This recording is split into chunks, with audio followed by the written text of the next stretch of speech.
The meeting is being live streamed. Okay. Live stream. All right, it's in Okay. progress, sisters. Okay.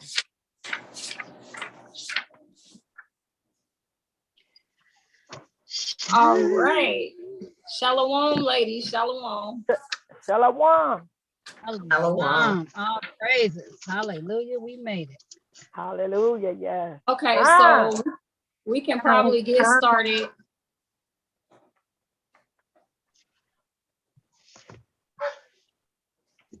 Is it lagging? Not on my end. Not on my end. Not on my end. No, Okay, I'm good. I'm kind of hearing some lag, Feedback. some lagging on my end. So if y'all not hearing it, then fine. I'm gonna have to just tune it out.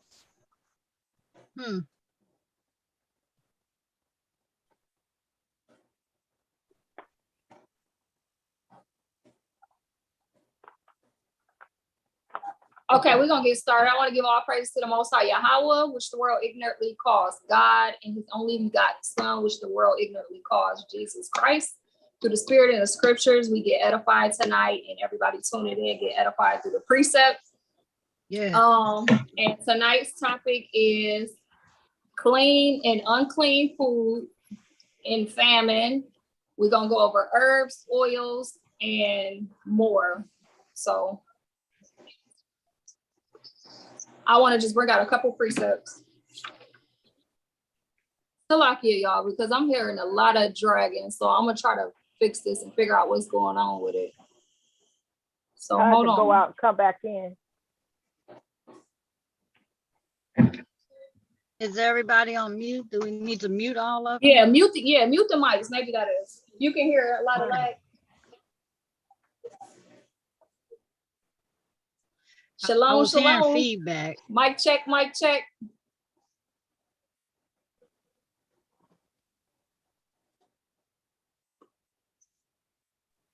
I'm muted. Okay, what about now?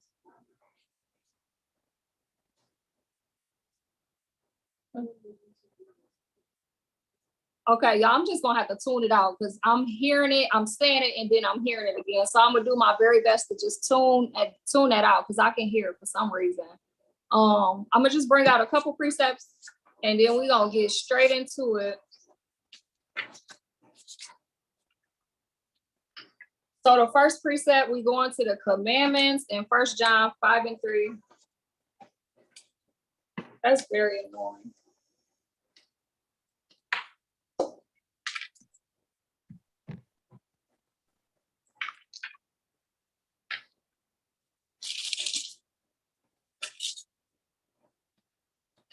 Okay, it say, for this is the love of God, that we keep his commandments, and his commandments are not grievous. So when it comes to the law, now, and even in a time of famine, it's important to know what we should be eating and what we should not be eating.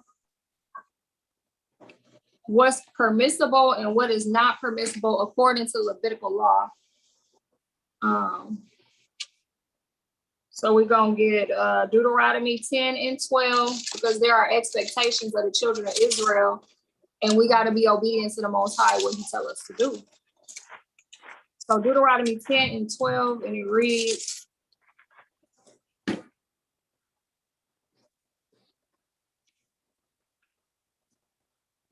and now Israel, what the Lord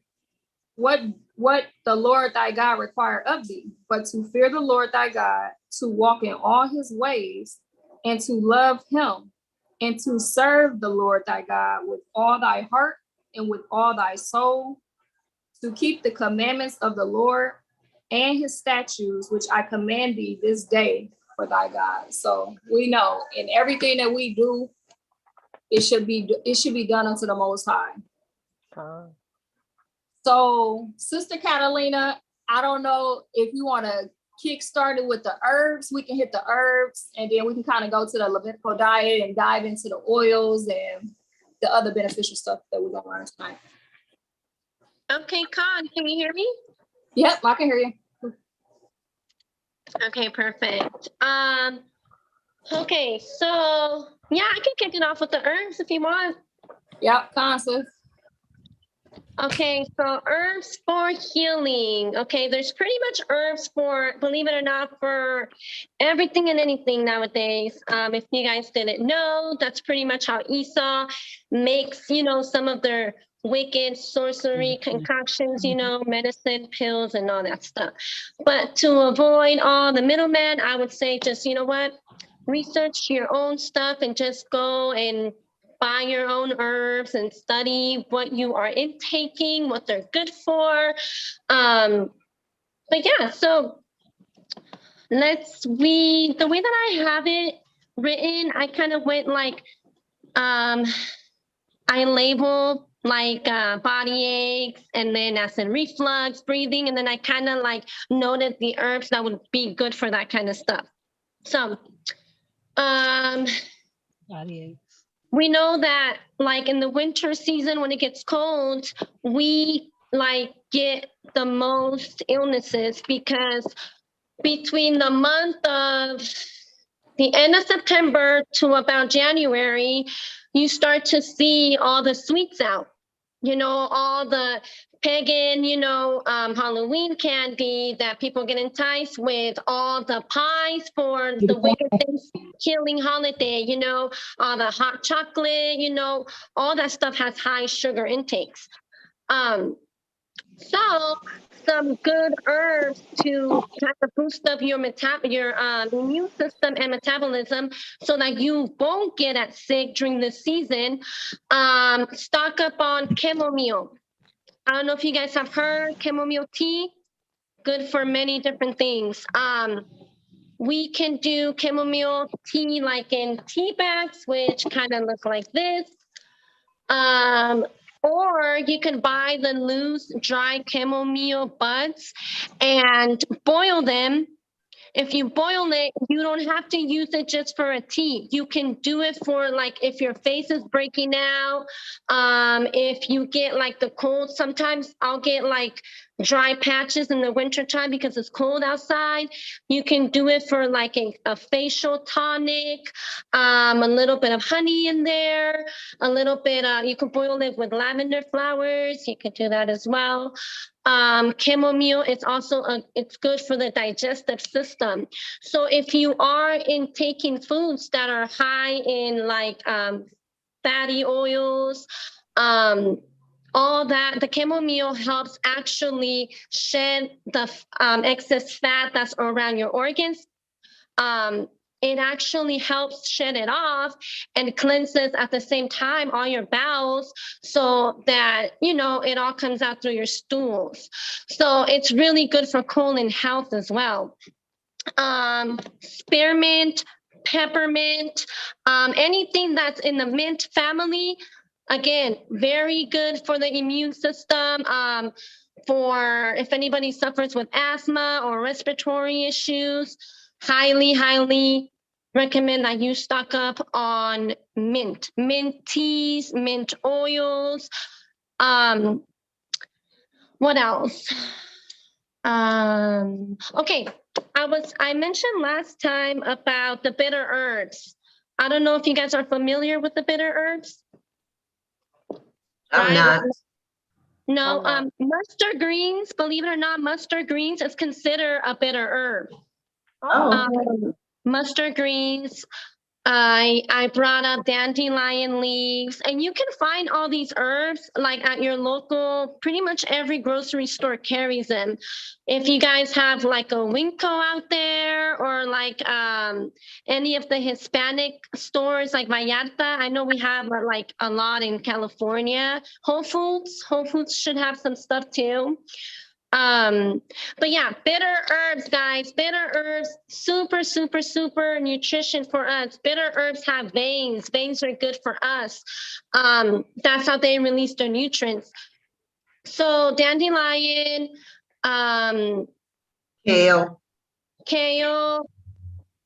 kale, it's not as bitter, but it is super nutritious. Mustard greens, horseradish, Horseradish? milk thistle, if I'm saying it right, could be one, but it's not as bitter. Papalao. Papalao is another one. Now, papalao is rare to find, but if you do find it, I highly recommend that you get it. It looks like perfect little leaves, kind of like eucalyptus leaves. They kind of look like that. But you find that like in the bitter herbs kind of aisle where you see like the rosemary and the thyme, the cilantro, that kind of stuff. What else? Questions? What about yerba buena? Yerba buena, yeah. So yerba buena's in the mint family. Okay. Yerba buena is really good for, believe it or not, arthritis. Have you heard of yerba santa? No. Yerba santa, it's another one. It has like huge leaves, and it almost looks like it grows out of like a stalk, and then like the leaves kind of like spread out. A lot of the names for these stuffs are really written in Spanish. So if you're gonna Google it, if you Google it in Spanish, you'll have a better chance of of it coming up on online or whatnot. But yeah, spearmint is good, as well as peppermint. Peppermint can actually cure bronchitis, coughs, coughs. And peppermint, you can find it in a tea. So here's one. That brand Stash makes peppermint tea. Now, peppermint tea is not the same as spearmint or regular mint, but like I said, it is in the same family. It's just they all have different benefits according to what it is that you're looking for. What else? Oh, oregano.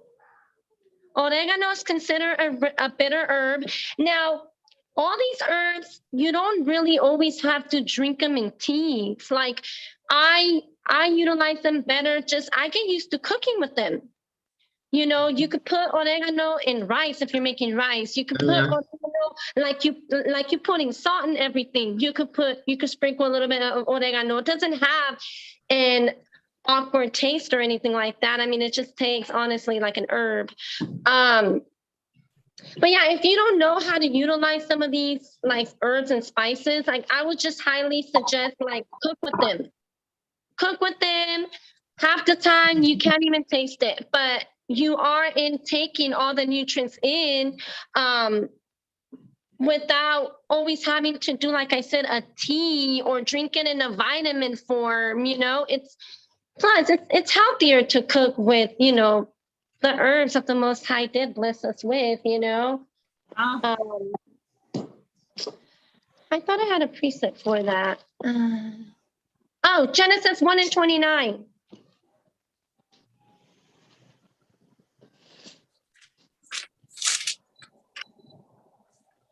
It says, and Yahweh said, behold, I have given you every herb bearing seed, which is upon the face of the earth, and every tree in which is the fruit of a tree yielding seed. To you it shall be for meat. So if herbs are in here, and if these kind of are good for us, then they're good for us. We got to learn how to utilize them again. We have to decolonize our diet. We got to remember, before we got colonized, we didn't really have a bunch of cattle. We didn't have all the dairy, we didn't have all the oil, all these excess fatty foods. We didn't have none of that. Like most of our diet really was vegetarian, plant-based diet. We literally ate off the land.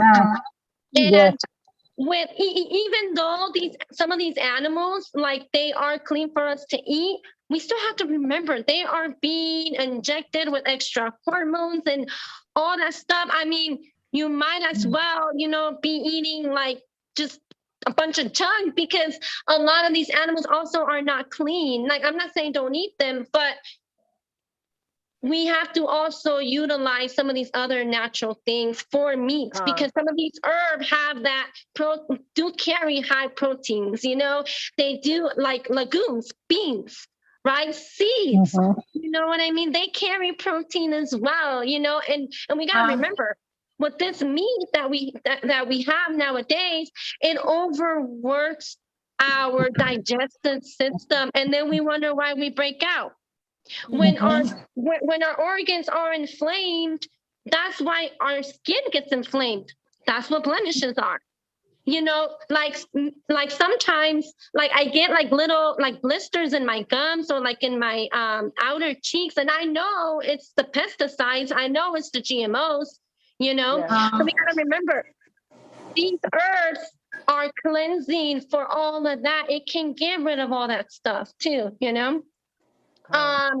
Turmeric. Mhm. Turmeric is another one. Yes. I don't really use Moringa. it's a root. If you're not too familiar how to use it, you can buy it in powder form.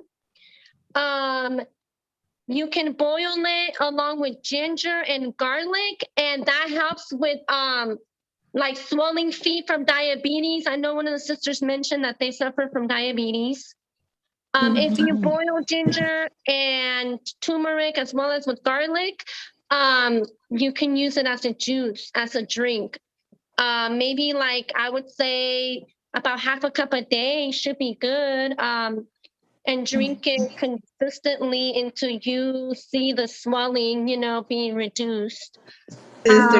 Sister Catalina, let me tell you, I've heard of turmeric, and someone told me, my mom said, oh, well, just to do the powder by itself, just take it, so I was doing it without any water or anything like that.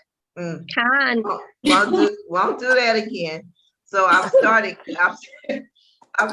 cooking with it, and you don't really taste it. It's a little bitter, but you don't taste it as much. You can also get the little turmeric ginger tea bags. Okay. That's mixed, and then the powder too. Powder. Yeah. One thing about the powder, in order to release all its nutrients, you have to add a dash of black pepper. Wow. Actually, I used to buy the ones with the black pepper. Yeah. A little dash of black pepper, and you're good. Now, don't season it, because remember, it's not for taste. It's just to release its nutrients. I wanted to add a couple things to that, because we have been taking turmeric for, I want to say like 4 years, maybe 5 years. And another thing I will say is it lowers your blood pressure, like extremely. It lowers your blood pressure. Like I run like probably, I know some people be like, are you about to pass out? But no, 110 over like 59, 60. But at the same time, I've been working out my whole life too. But before I started taking turmeric, I was more like, what they so-called say normalized is it's like 128 over like 70. So I went from that down to like 110 over 60. So it definitely lower your blood pressure. The swelling, that's actually kind of why I started taking it, Sister Catalina. I had swelling in my legs, but what I didn't realize, it was the foods I was putting in my body, all the salt, all the pork, all the bad things, all the fat. And so my legs started swelling up. But when I started taking that, the swelling went away. It also boosts your immunity. And it causes gray hair to turn back black. Now, I'm gonna just throw that out there. Over time, we figured this out. Sister Renee, we need that one. I just had to throw that out there. Okay, listen. I am 34 years old. I do not have not one gray hair, and I tell my husband, am I not wise enough? Like, what's going on here? The other day I found one, and it's like this long, and I was like, so why do you have one? No, right? I did not know that. That's cool. Okay. Yeah. I learned something.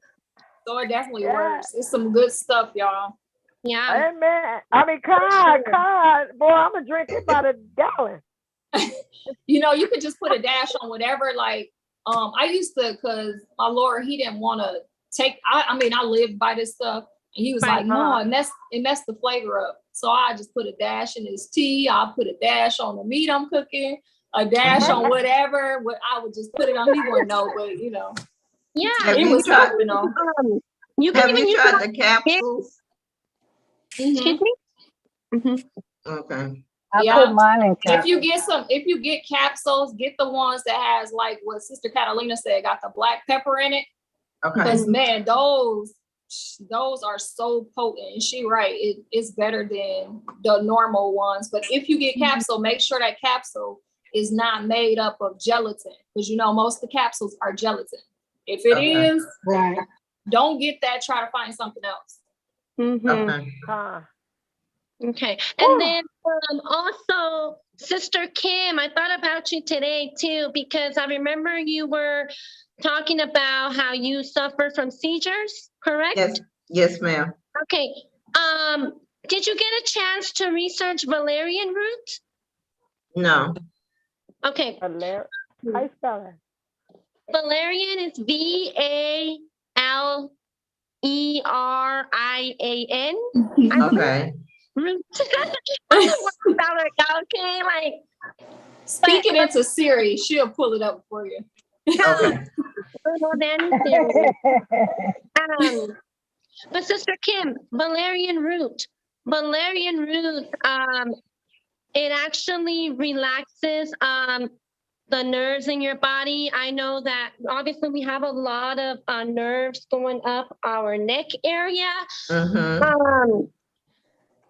You know, the more, of course, more understanding of the scriptures that you receive, through the grace of the Most High, you'll start to understand, what, spiritually, what can be causing those seizures and whatnot. But to like going off the earth, valerian root, it's really great for that as well. For any like if people like experience nerve issues, where you get like shaky and just kind of like Mm-hmm. where your body just it's uneasy like that. Valerian root, it's a natural stimulant body relaxer.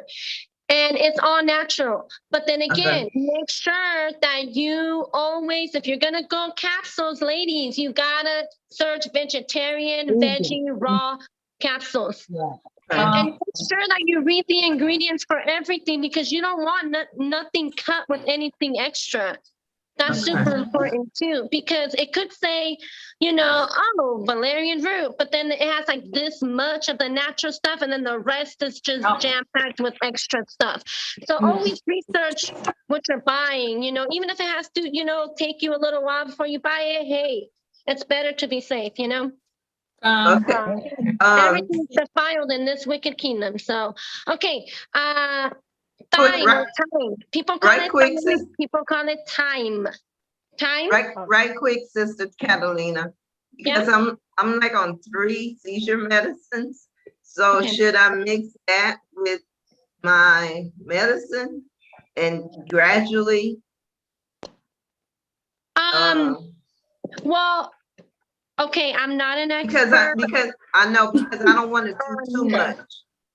If you want to go, honestly, sis, if you want to go more of the natural remedies, I would say, again, use your wisdom. Maybe start tapering off what you do have first, and then slowly incorporate more of the natural, because your body could be codependent onto whatever it is that you're taking as well. And you don't want to shock your system.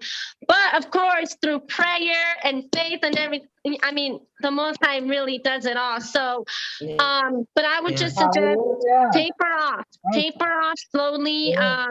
If you're taking 2 tablets a day, maybe start taking 1 of each, if you're taking 1, maybe start cutting it in half, and then incorporate more of the natural remedies, because that's how you're really going to build your immune system into these things. Like, I'm not going to tell you mix something with other stuff that you're taking. So Shalom, Sister Tawana. I had to sneak that in there. How you doing, sis? I'm good. How are y'all? Good. Bless. Shalom.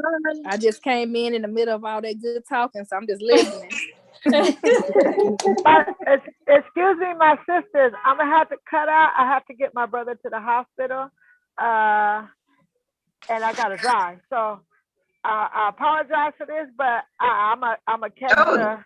No. Take say- care of your.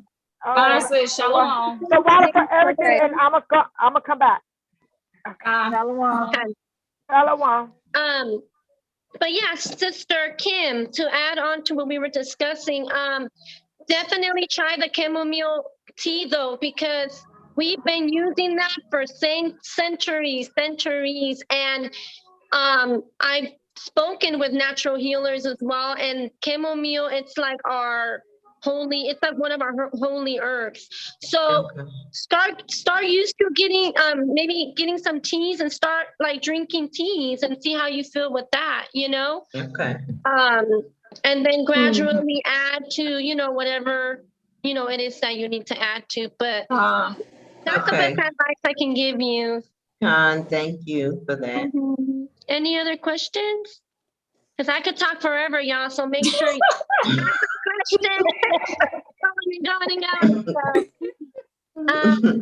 Sister Catalina, I did miss your beginning portion, but I'm gonna wait so that I don't prolong it.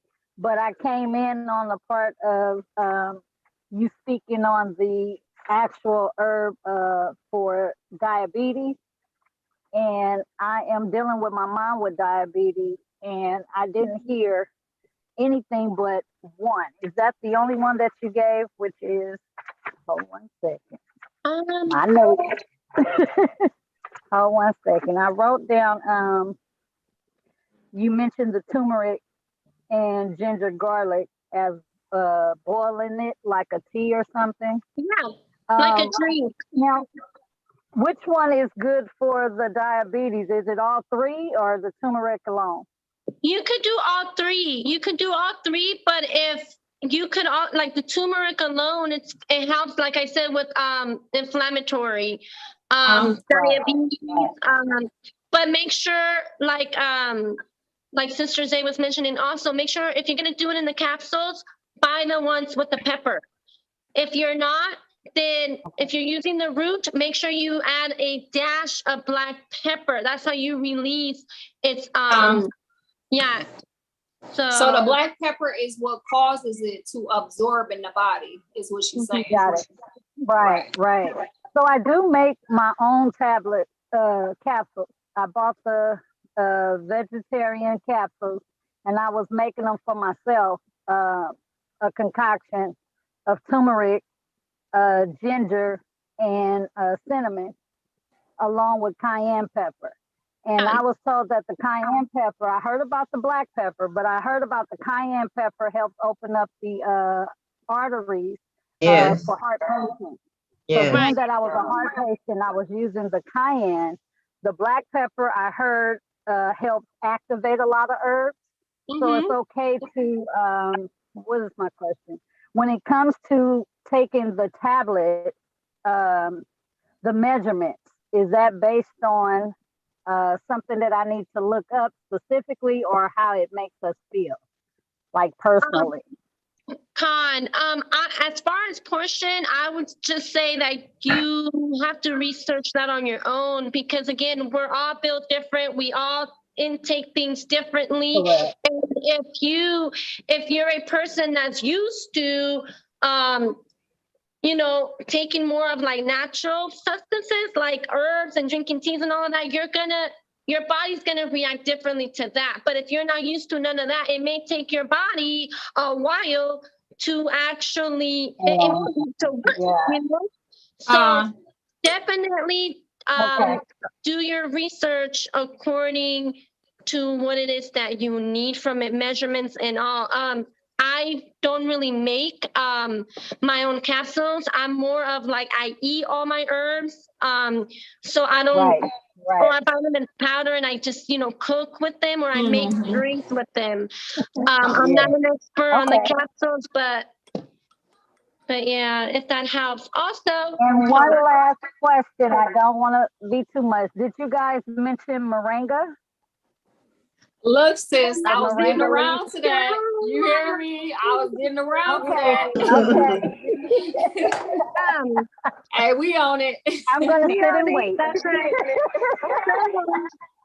No, Okay. but Sister Rashaya, I did want to reiterate like I had mentioned, it lowers the blood pressure. So what you were saying, you create your own vegan tablets or whatnot. So the turmeric, Yeah. it does the same thing. So it dilates the blood vessels, which the flow of the pressure of blood that's flowing through your arteries. It dilates them blood vessels. So that's what causes the blood pressure to lower. So when I first started taking it, I was taking just one capsule, because I'm funny acting like that when it comes to taking anything, putting anything in my body, no matter what it was. I always start off to the lowest and see how my body react to it. And then I'll add more according to like what I feel like I need. As far as like the powder, I just, I don't measure anything. I just put a dash there and a dash there, mix it and make it do what it do. Right. Right. Especially cooking. Right. Throw it in the meal. All right. Thank you, ladies. Another Sister Rashaya, another herb that's good for diabetes as well is thyme. Have you heard of thyme? So thyme. Oh, okay. Yeah. Yeah. Thyme. And it looks like this. Just like little that is good as well. And then again, like we really gotta learn like how to utilize this with our foods, because like us, Chaba Issachar, we believe that food is healing. Food is healing. So it is. You really want to get. I would just highly encourage get used to cooking with them. Not only are you gonna make your own clean meals, you're gonna have all these amazing properties in your food. So you're gonna feel good eating it. Right. Again, that's that. What else? Shalom, Sister Havaya. Shalom, everyone. How you doing, sis? Good. How are you guys doing? Good. Good. All right, Sister Catalina, what else you got? Give us some more. I have so much. I'm never gonna stop talking. Okay, I'll just give you a few more. Okay, a few more. Rosemary.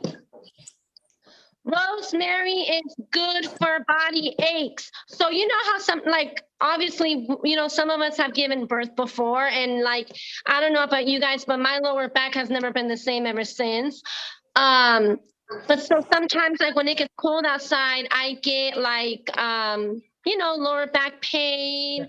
Sometimes I get neck ache. I used to do a lot of weightlifting. I did CrossFit for a few years. And so I get like, weak knees sometimes, but one thing that really does help, and I've been using this for about 7 years or so now, is sage. Oh yes. Oh yes. Just for chicken, chicken soup and none of that. Like it's really not. Sage is so good for you, like so many ways. Like so you can dry out the leaves. You can buy them dry already. You can make it in a tea. Like if you're taking chamomile tea, add some sage to that. Any soup that you're making, or if you're making any like any grains or any beans, add a couple leaves to that. But for the most part, I like sage by itself with boiling water and some lemon and a little bit of honey. And that does it for me. So again, it's been about 6-7 years or so. So, with time, like don't expect progress so quickly either. Like this takes time, but you really gotta trust, that it will work. So we've been colonized, y'all. So like it's gonna be a process, but patience is key. So yeah. All right. Yeah. So I'll stop for now, and then we'll get into some more stuff. I don't want to Okay, I'm gonna talk since we still dealing with the herbs. I got probably just a couple more. So moringa, I want to show you ladies the moringa. It's I'm gonna open it, y'all. This is a new one. But it's literally, this is a superfood. It grows on the trees naturally in Africa. I wish I had a tree in my backyard of this stuff because I literally live by it. Yeah. Oh, that look good. Yeah. Y'all, I just spilled my moringa. Now I'm gonna cry. But yeah. All right. So this stuff is good for immunity. It's good for energy. Like when I say it's a superfood, literally it's packed and loaded with nutrients and vitamins, vitamin A, B, B2, B3, B6, folate, vitamin C, calcium, potassium, iron, magnesium, phosphate, zinc. I first started using it. My Lord hit me on to this. It's not good. It's a herb, it's a herb, y'all. So it tastes like a herb. Used to the taste. Right. So let me put the lid on because I'm really feeling some kind of way that I spilled some. But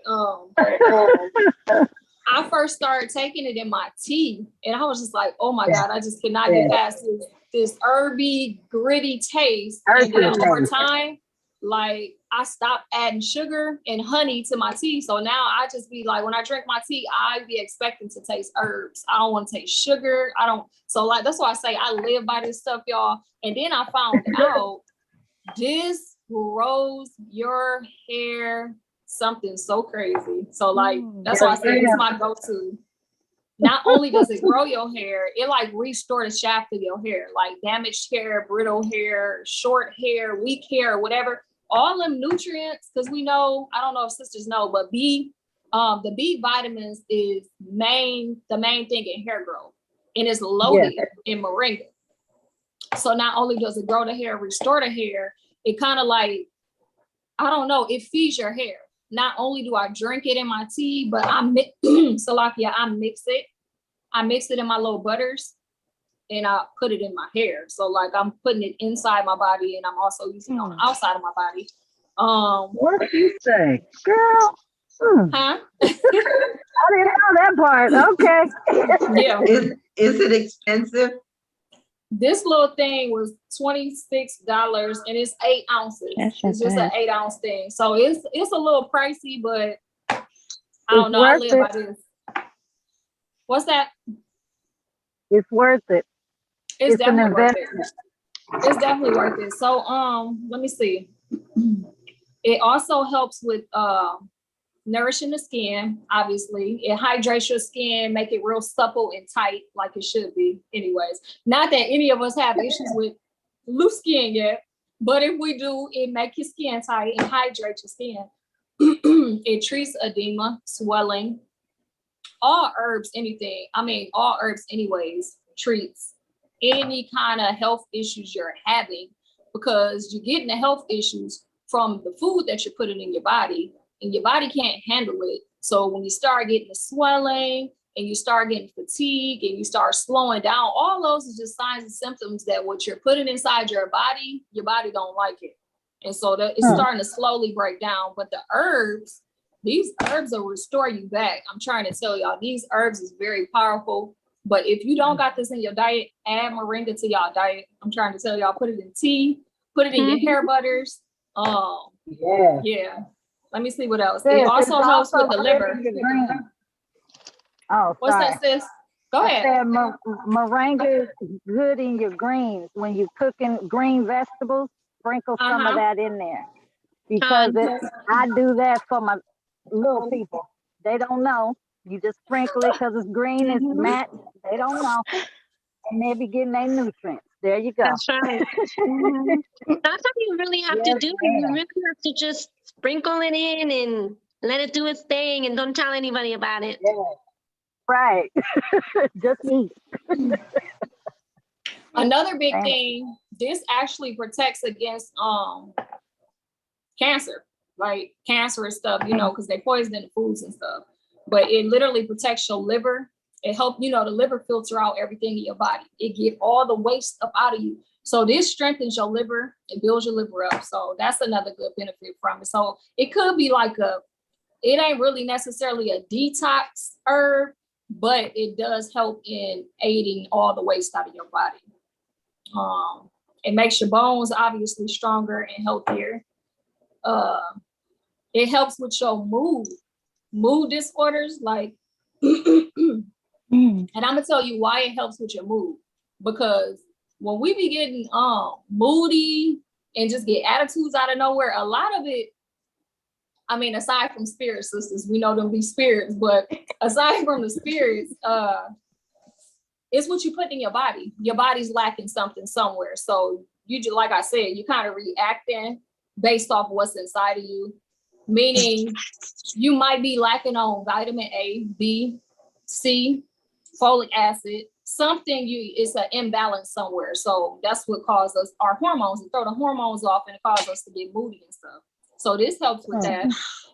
It also helps with Salakia. It also helps with healing your wounds. So if you get a cut or a wound or something, it'll heal a lot quicker if you take in Moringa like daily. It's known to help treat diabetes. So I think you mentioned that, right, Sister Rashaya? Did you mention that about Moringa? Yep. So it helps with diabetes. It also helps with asthma.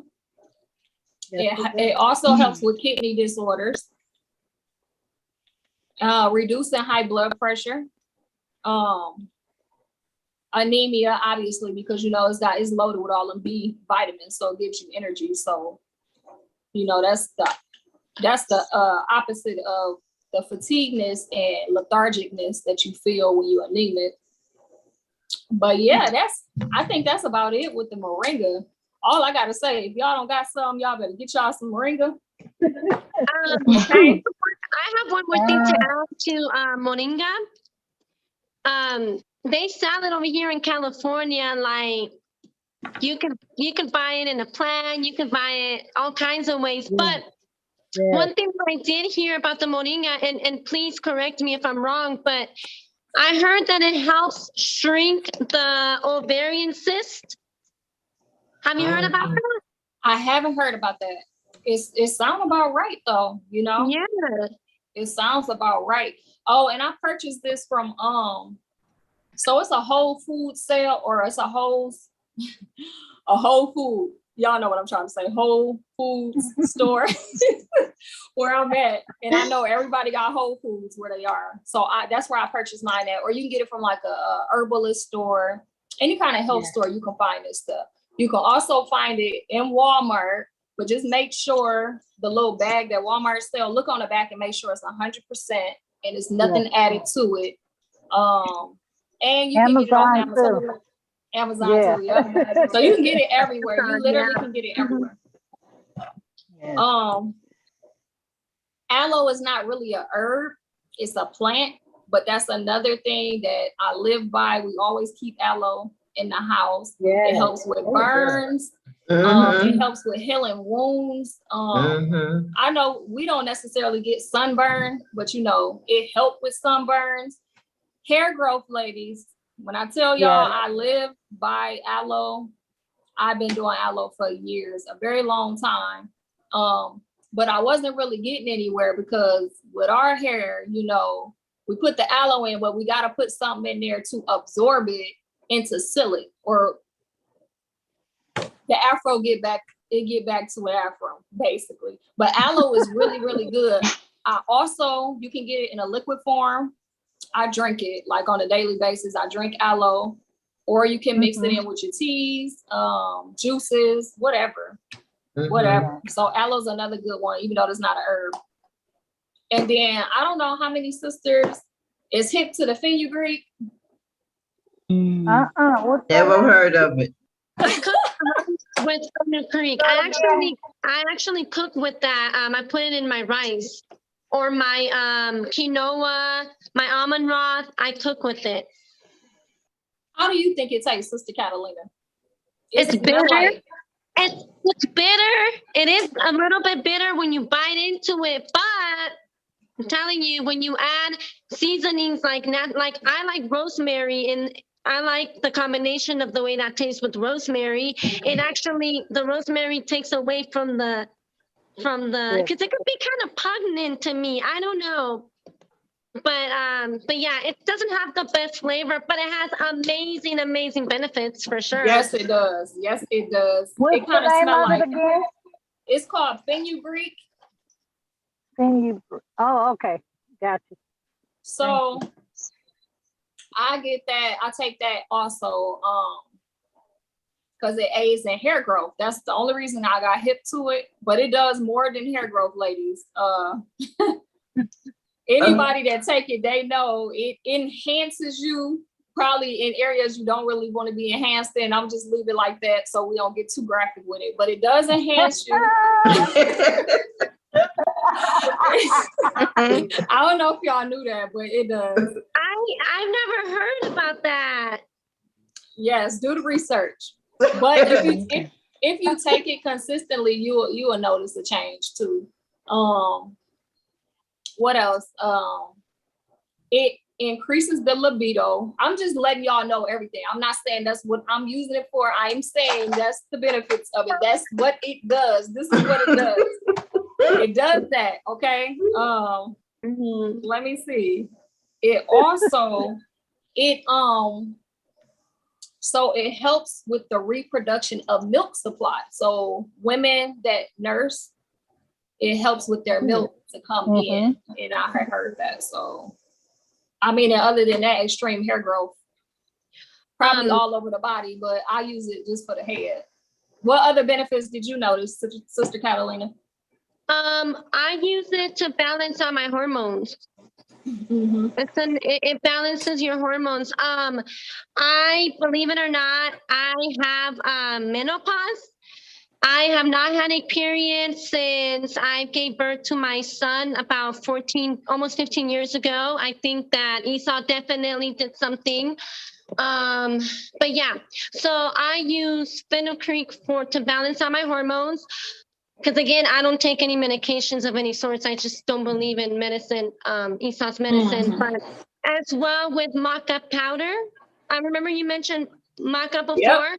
Maca powder. So those two, that's what I use it for at least. And also it's good for your skin. The elasticity, is that how you say it in your skin? It's good for that too, so. It's amazing, ladies. If y'all don't have some, get y'all some, because it is definitely beneficial. It's definitely beneficial. So I just want to kind of get every little thing before we get into the Levitical diet and the meats and stuff like that. So I don't know how many ladies are hip to it's called bentonite clay. So basically it's they call it an Indian healing clay. Have any sisters heard of that before? No. Yes. Okay, so this is a detox. You know, if you're trying to pull metals and stuff out of your body, any impurities out of your body, if you're not sweating as much or working out like you should be. My Lord used to drink it. So he would get I never drank it. He always tried to get me to drink it, but I was like, So we would mix it. He would mix it and drink it. And he said he could literally feel like the metals pulling and shifting to get out of his body. That's crazy. This stuff is very powerful. It clears the skin up. It takes away acne. Yeah, it's a detox. So you know what detox do. It just cleans the body out. It's very beneficial. You can also use it in your hair to cleanse the scalp, like all the buildup, whatever might be on your scalp. You can use it in your hair and wash it. And it also promotes hair growth. And so that's why I use it. So that's pretty much it with the herbs and stuff that I use. I have a question on that clay.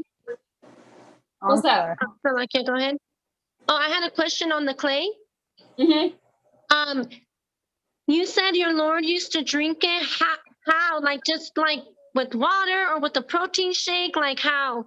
He drank it with water.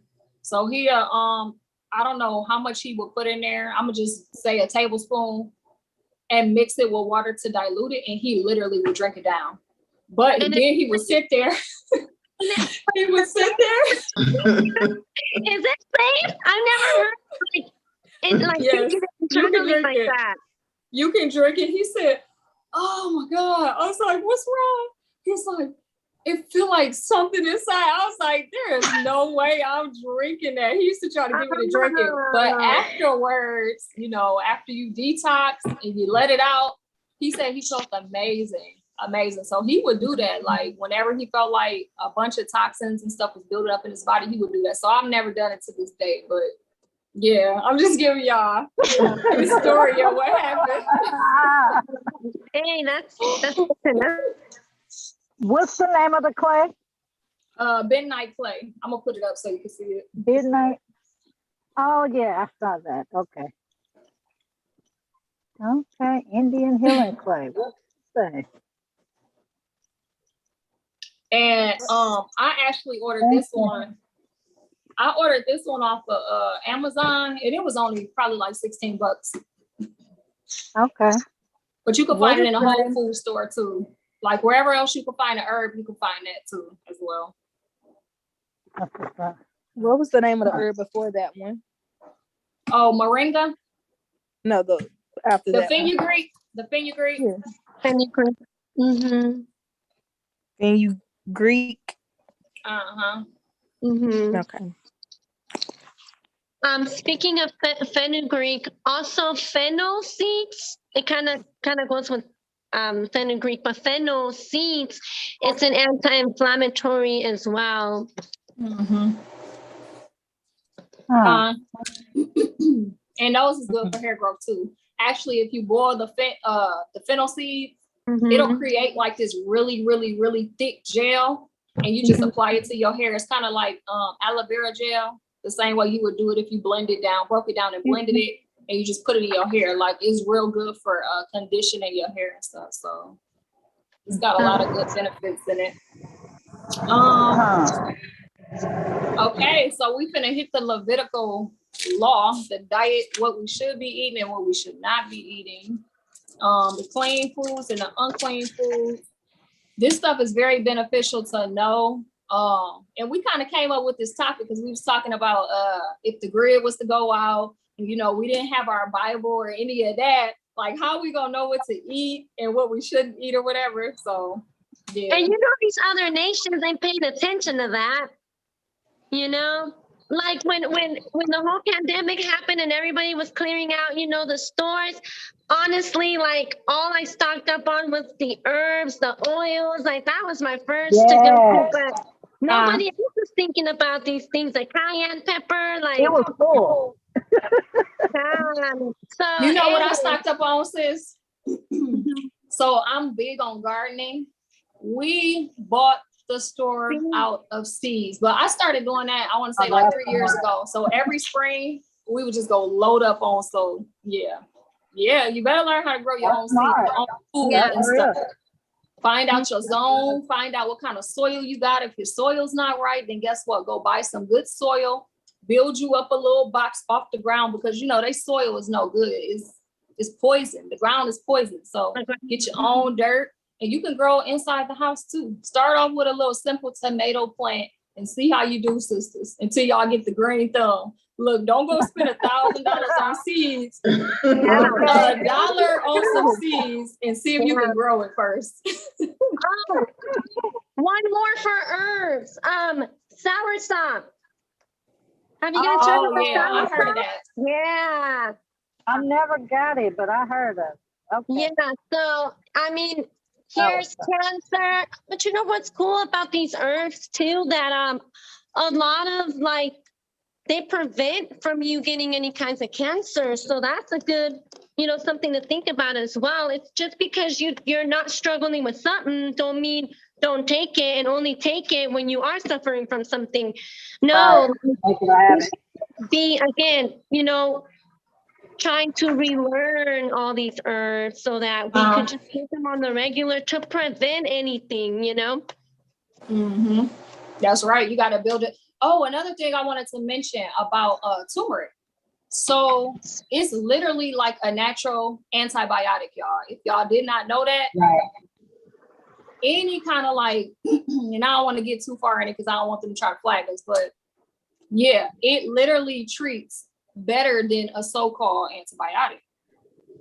So just remember that when if you're not like, if you're feeling like under the weather or whatever, get some turmeric and put it in some tea and drink it. This over time, like what Sister Catalina just said, it literally builds your, I don't want to say it train your immunity, but it builds your immunity up. And like, even when a bug try to come in or whatever, your body is going to already be used to taking it and it'll fight it off. You know, you'll have a stronger chance of fighting it off naturally than having to, you know, put something man-made inside your body. So. And Yeah. they don't always taste good, but you gotta suck it up sometimes. I mean, ain't nothing good in Babylon. I mean, we're already in captivity, so you might as well just get used to the taste of things, you know? Okay. Raw ginger, like just slicing thinly, you know, the turmeric or the ginger, even the garlic. Like if I feel like I have like a sinus infection, I just literally slice off some raw like ginger and raw turmeric, and I literally just chew on it. And I do that about like once in the morning before I eat anything, and I drink some water. I'll do that in the morning, and then I'll do it before I go to bed. After my meals, I wait about 3 hours or so, and then I do it before bed, and it clears, like, you know. So well, I'll be starting from the beginning because one, I don't like tea. So I'm starting from that. And then someone told me what tastes good is not always good for you. So keep me in prayer. Right. It's the nasty that's stuff that's right. really beneficial. So, Mhm. oh, and another thing, since we own kind of like cleansing the body, I told you sisters about my little steam room. So I had got in that bad boy, and I'm telling y'all, like, I didn't even realize like I had a buildup of mucus, but you know, mucus comes from us constantly consuming meat. That's where it comes from, because the body is working overtime to break this tough meat down in the digestive system, which takes like, it can take anywhere from 3 to 7 days to break down meat in your body, just so you know. So we're stressing our digestive system out by doing that.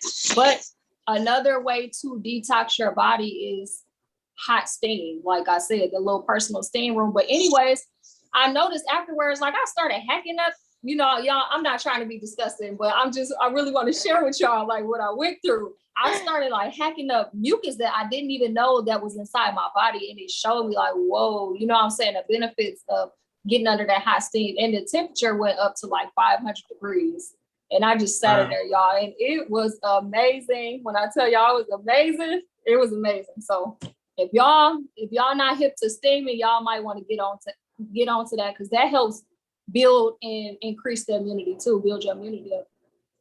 So we can go ahead and move on to the Levitical diet. Do sisters know what clean beefs we can eat as far as meat wise? We're gonna pull it, but just off the top of y'all head, do y'all know what meats we should be consuming and what we should not? Lamb and goat. I know we can eat goat, right? And lamb. Okay, so cattle.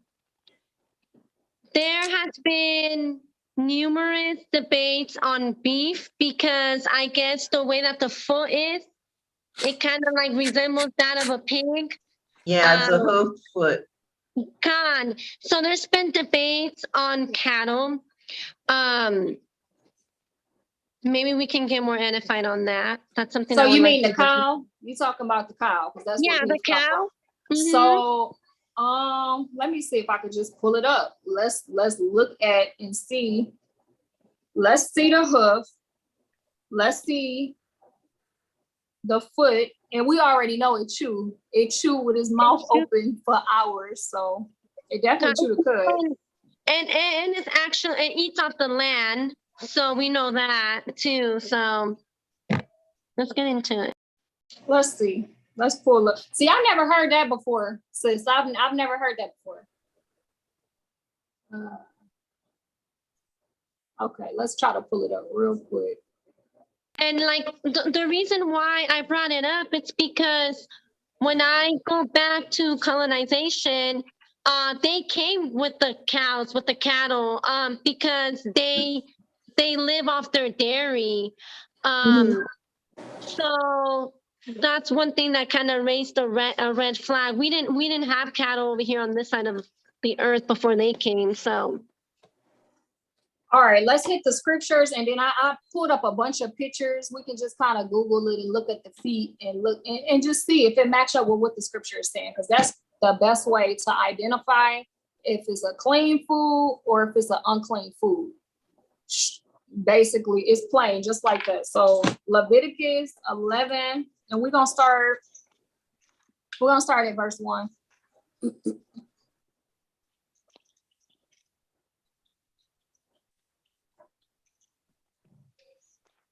Okay, it says, and the Lord spake unto Moses and to Aaron, saying unto them, speak to the children of Israel, saying, these are the beasts which ye shall eat among all the beasts that are on the earth.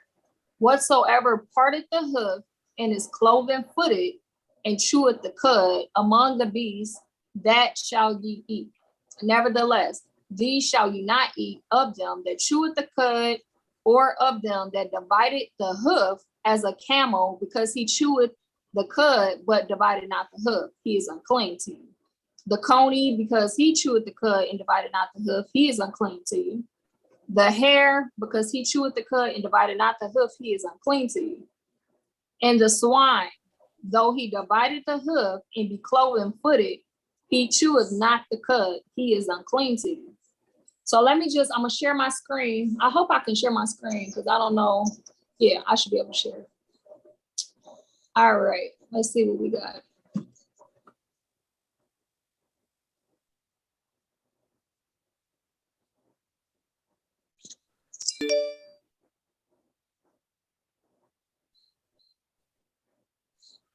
Okay, let me see what I pulled up.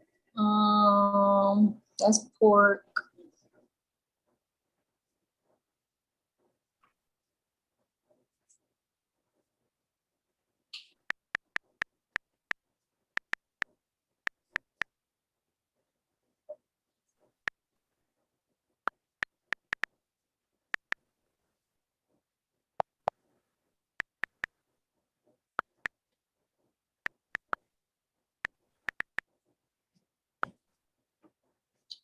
All right, let's see. Let's go back, because I feel like I already pulled something up. I just gotta find it. It might be this one. All right. So this is the cow. I think I did have the cow on there. And the deer, but I want to look at the feet. So let's go back. Because you made a good point. I never thought about that, what you said. Okay, let's try this again. Okay, so this say that parted the hoof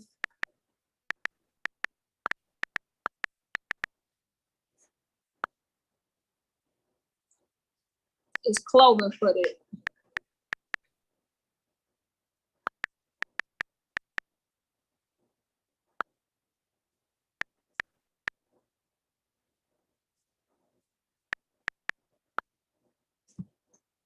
All right, let's see. And sisters, y'all can, let's see if we can find a cow and look at it.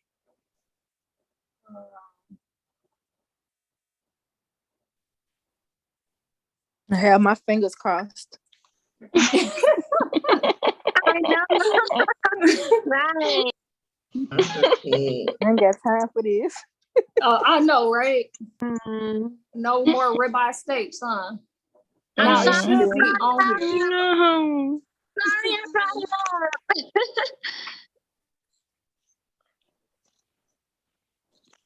up. Okay, let's I'm looking, but it's not really showing. Okay. Those are horses, cloven hooves. Let's see, Grace. Grace is There's the cow, y'all. So let's look at the feet. It should have some feet on there. We know the cow chews, so I don't need to. We need to look at the feet.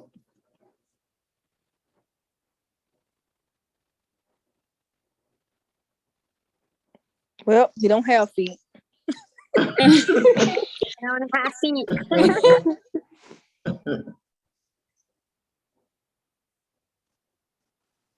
All right, come on. Where the really?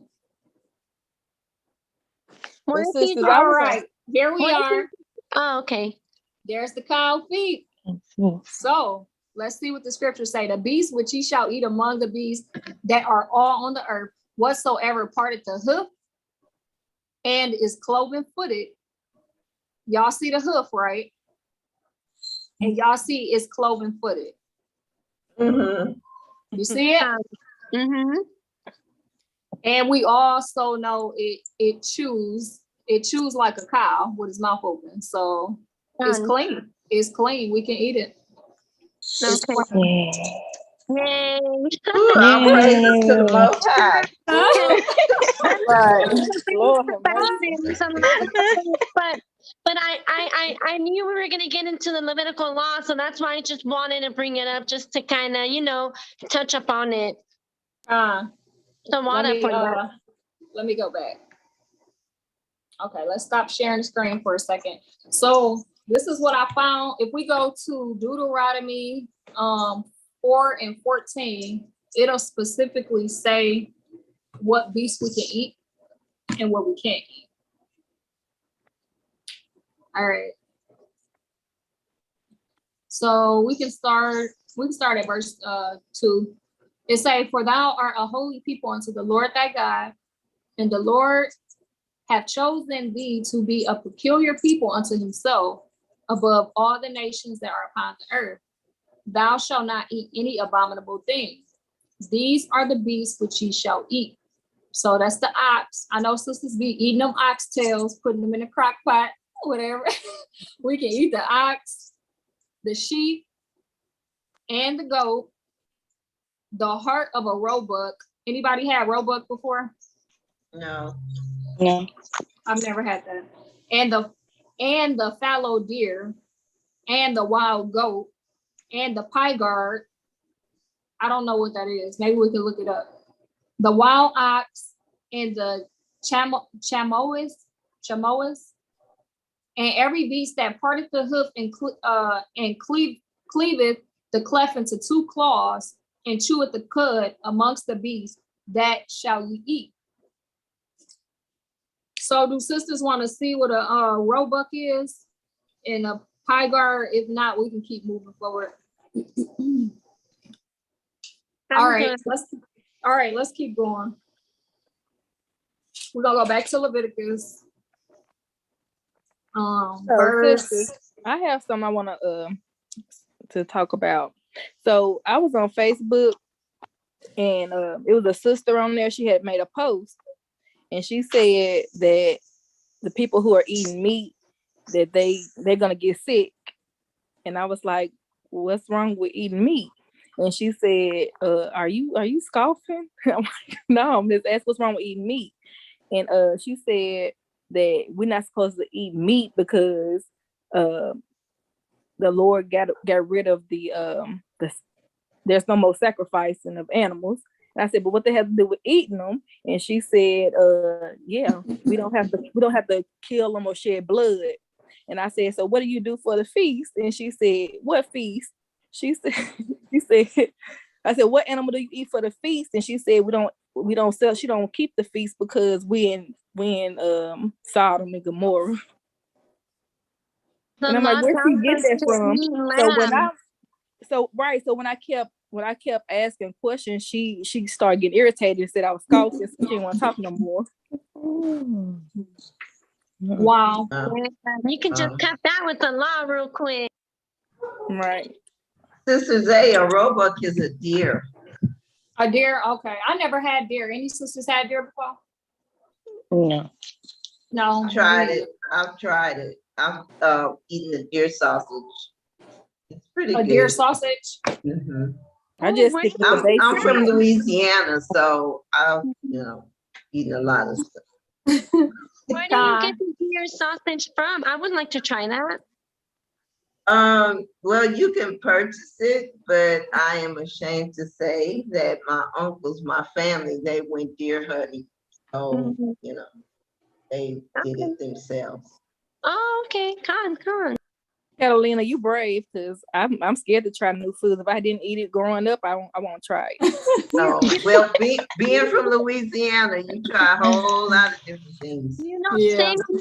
Same here, but what I'm trying to eliminate is buying meat off the markets, because of everything that they're doing to the poor animals. But so I kind of do want to try more of like a wild animal like deer and bison and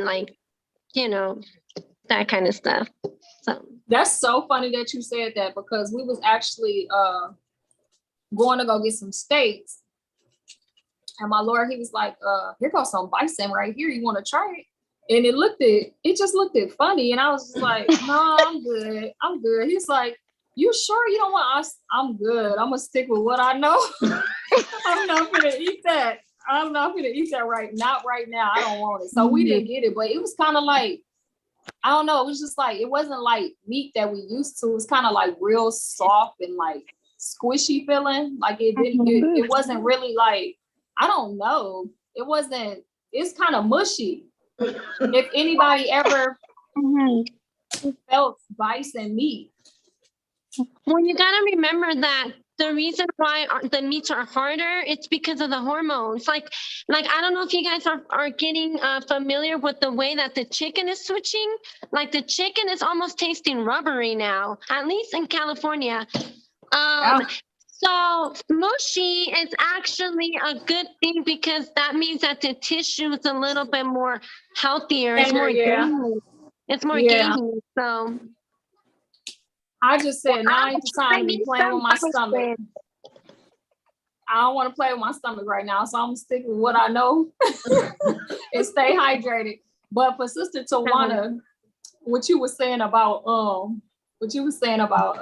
that sister, that off sister, because she's off to even be saying that. Pull a precept to prove what you're talking about, because we can talk all day long. I'm like, I'm not scoffing. I just want to know where you get it from. She didn't want to tell me.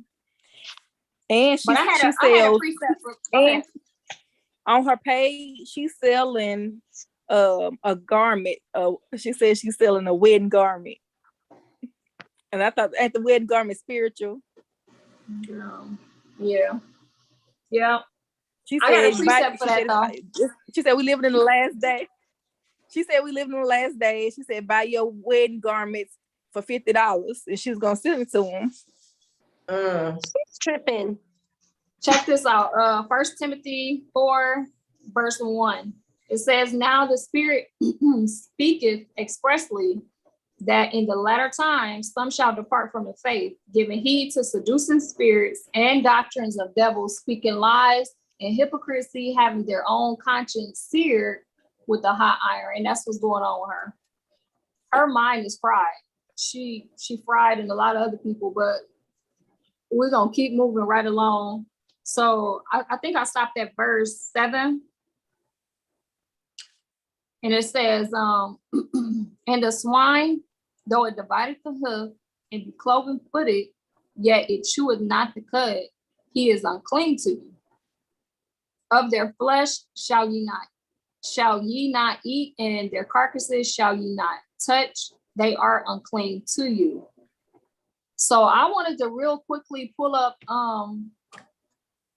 because a lot of our people that's waking up, they don't realize that foods that they're still eating consume pork in it, because they're hiding it in our foods and stuff. So it would be wise to kind of start searching and seeking those things out, the ingredients on the back. Because this is my thing now. When I go to the store, I get real irritated if I'm just going to get something simple, but I have to flip over and look at the nutrition packet and it's got 50 ingredients, that alone should like warrant you to search what these ingredients are. Like, we just gonna continue to eat something that was prepared that we don't even know how it was prepared, the surface it was prepared on, what they added to it, and we don't even probably know 98% of the ingredients that's on the back of the label. So I started, when we first came into this truth, the number one thing I found out that had pork in it that I was unaware of was Flaming Hot Cheetos, because I woke up in the morning and I was craving them. And I was like, this is so weird. Why am I craving these chips? You know, so I started just like, I pulled the chip bag up and then I started searching the ingredients that was inside the chips. And that led me to find out that, you know, the ingredients they had added to it, it was derived from a pig. So it wasn't the chips that I was craving. It was actually the pork that I was craving. And I don't know if sisters, when they, you know, used to eat the swine, I mean, your body would crave for it. Like my body used to crave for it when I didn't have it. So that's how I stumbled across, you know, that hot chips, Flaming Hot Cheetos, it has pork in it. And I just want to share a couple of ingredients to just kind of help you familiarize when you see these on the back of your label, then you know to stay away from those because it's got hidden pork in it. They won't tell you this, but it does. So I'm gonna share my screen with you real quick.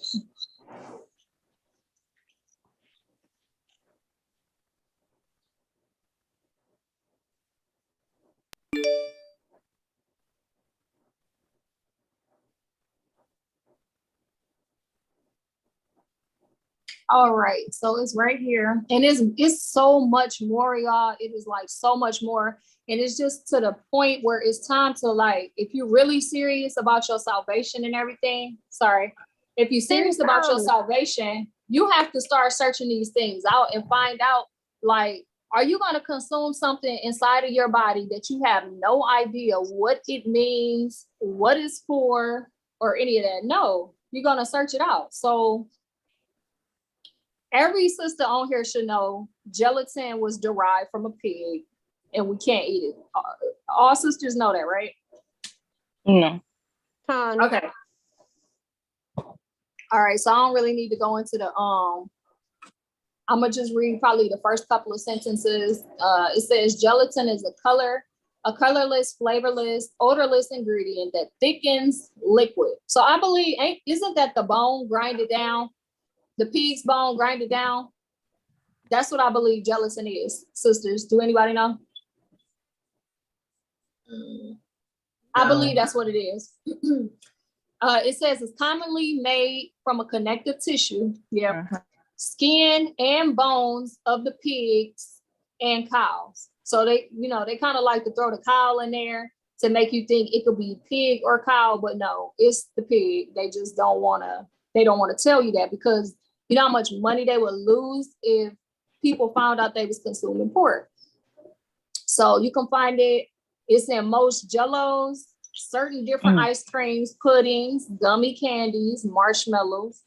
And that's just a couple of things that it's saying. It say peanuts that are often coated with gelatin to help the salt and other seasonings stick to it. Think about that, y'all.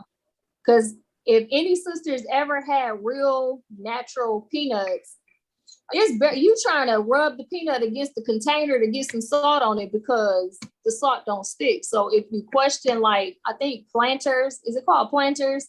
I don't know if that's the name brand, but you have to question, how do they get the salt to stick on the peanut? I mean, it just comes to a point where you have to start using like common sense and question these things, you know. And so you also might find that in the ingredient list of some vitamins, seasickness medicine, toasters, pastries, so Pop-Tarts that has pork in it, sisters. Oh, man. Yes, it has pork in it.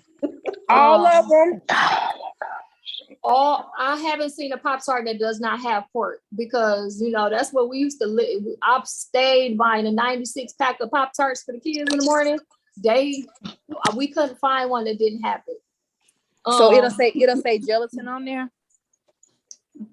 So this is what our oppressor is doing. They're getting very clever with their little devices that they're using against us. So they're hiding gelatin under another name. Sometimes it will say it on there, but sometimes it won't say gelatin. It will be under another name. So that's why I'm saying, if you take a picture of the ingredients and you go home and you literally look up every single ingredient and find out what it is, you're gonna find out that one of those ingredients got pork. It was taken from a pig.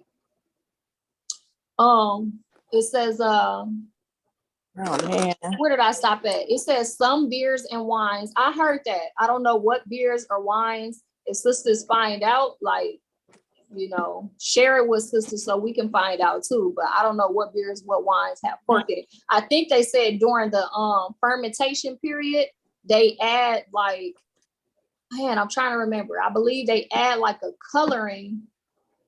And that coloring is derived from like a pig or something like that. But it says look for your vegan options. And items thickened with pectin or agar instead of pork-free alternatives. So sisters that drink, like, I mean, to be on the safe side, you can drink kosher wines because we know that doesn't have it's just natural. It should be natural. And then also, what kind of beer is that? Like Stella's and stuff like that. That shouldn't have pork in it either, but let's keep going. Stearic acid. This is another ingredient that people don't realize is pork. Is made from the fat of a pig, sheep or cow, which you see how they like to throw them other animals in there, but because they can't just come out and tell you they make it from pig. It's a fatty acid that's solid at room temperature. It has a melting point around 158 degrees Fahrenheit. Is also often used for making cosmetics. And I don't know if sisters know.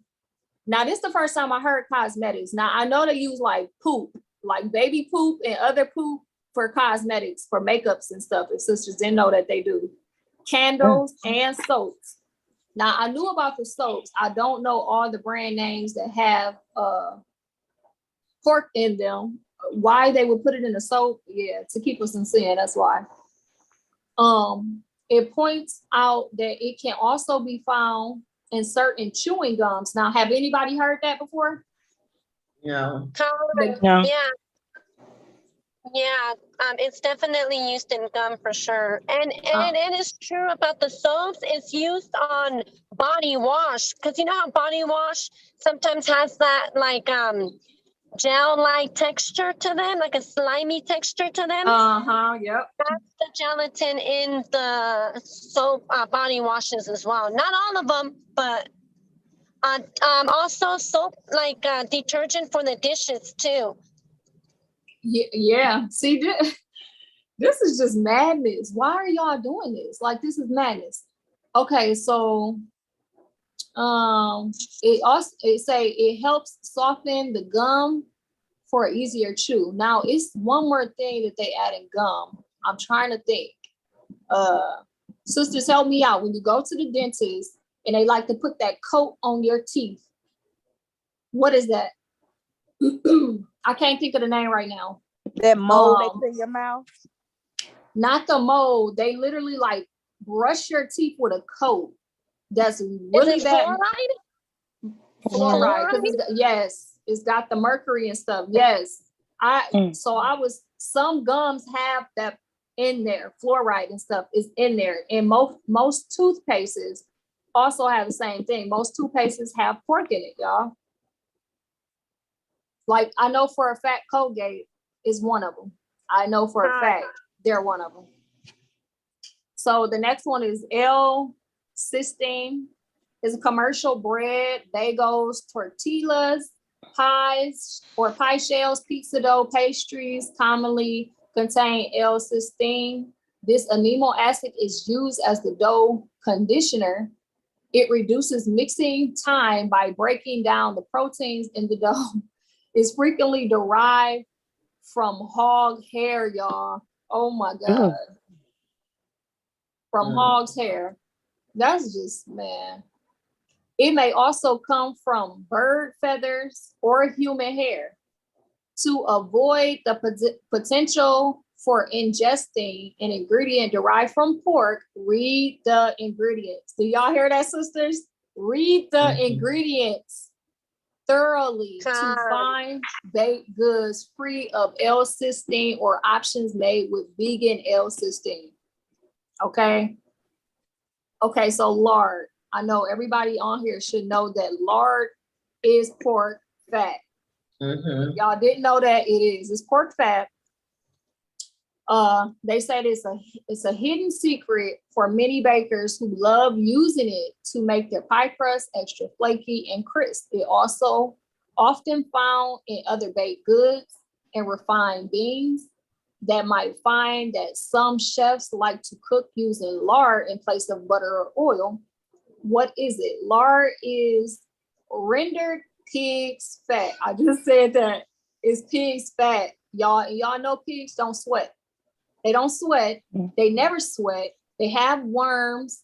And when you eat pork, you can get worms. You get tapeworms, like 3, 4, 5 feet tapeworms in your body from pigs. So high grade lard comes from visceral fat found inside the loin around the kidneys. It may also come from the back fat. Lard really adds a pork flavor. So sisters, just think about Doritos, Cheetos, Flaming Hots, Takis. What other chips am I forgetting about? The cheddar popcorn, hot fries. What else? What else, sisters? Help me with some chips that we kind of was eating or grew up off of, because majority of them got pork in them. That's how they season it. That's how you get your flavor. Because if you think about all these chips that's loaded with this flavor, right? We know how salt tastes, right? Salt has a particular taste. Can't nothing really like make up, another taste for salt. Salt is salt and we know what it tastes like. But with these chips, it's more than salt. It's like loaded with flavor. And that's how you be knowing. What about sour cream and cheddar ruffles? Yeah, that's got pork in it. It's got pork. Majority of all the chips have pork. They get their flavor from pork. And that's something we cut off soon as, like I told y'all, how I stumbled across this with the Flaming Hots. That's how we stopped. Soon as we came into this truth, like we cut all of that stuff out. And then like over time, we started finding out about the marshmallows. We started finding out about marshmallows. The gelatin. Yeah, sis. Good night, y'all. Good night. Just say good night. Wait a minute, sister. Yes.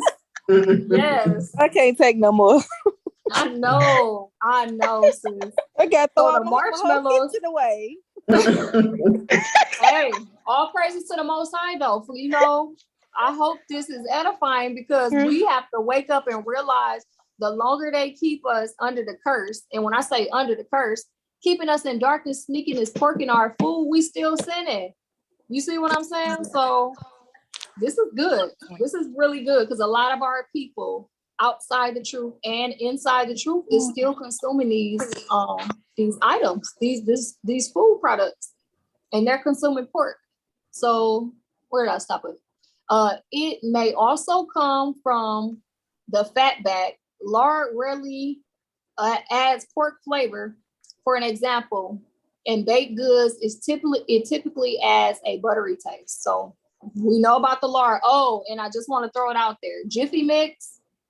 If you get in anything other than the vegetarian Jiffy Mix, it has pork in it. It has the lard in there. So yes, so you gotta stop depressed. I know, that's horrible, right?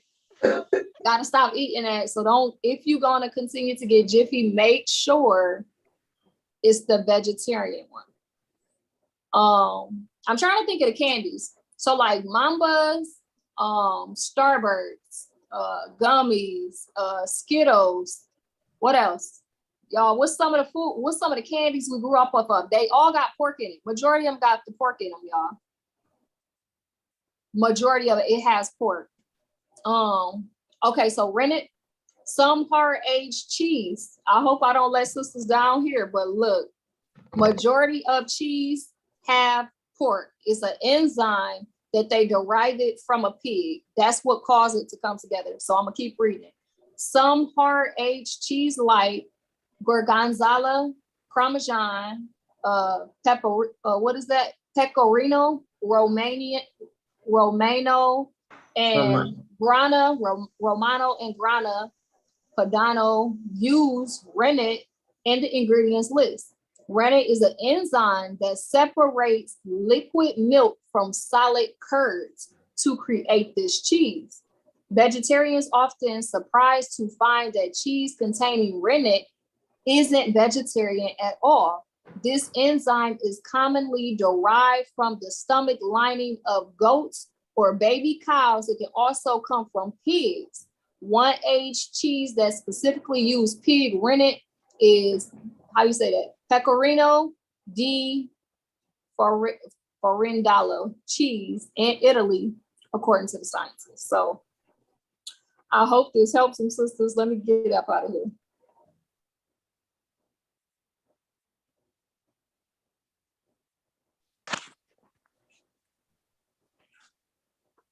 So what's y'all thoughts, sisters?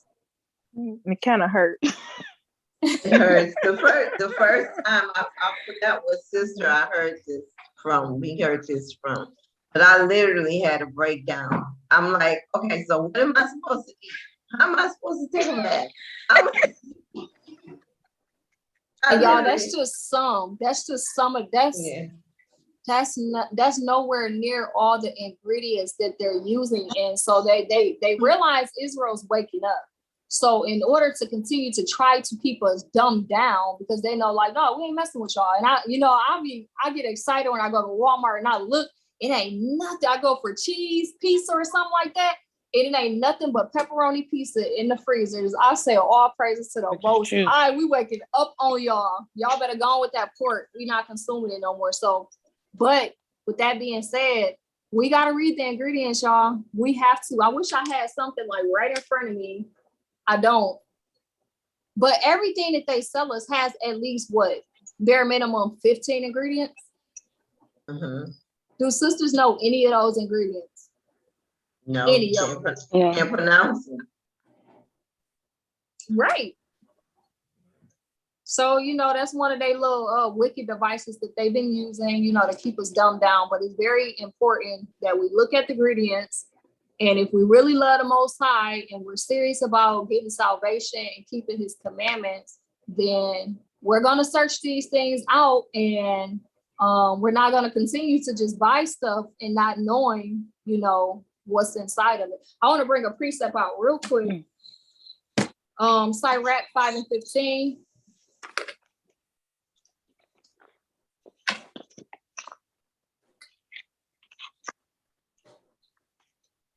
It says, be not ignorant of anything in a great matter or small. So, hey, that goes all around the board. We're not supposed to be ignorant in anything. So, again, if you don't know what the ingredient is, screenshot it. And for the sake of your salvation, don't buy it. Go home, look the ingredients up, write them down, find out what they is, what they do, where they come from, before you consume it. I know that sounds so extra, and people would be like, she being so super religious. She's so religious. Ain't nobody about to do all that. I'm finna buy this and go eat it. Well, hey,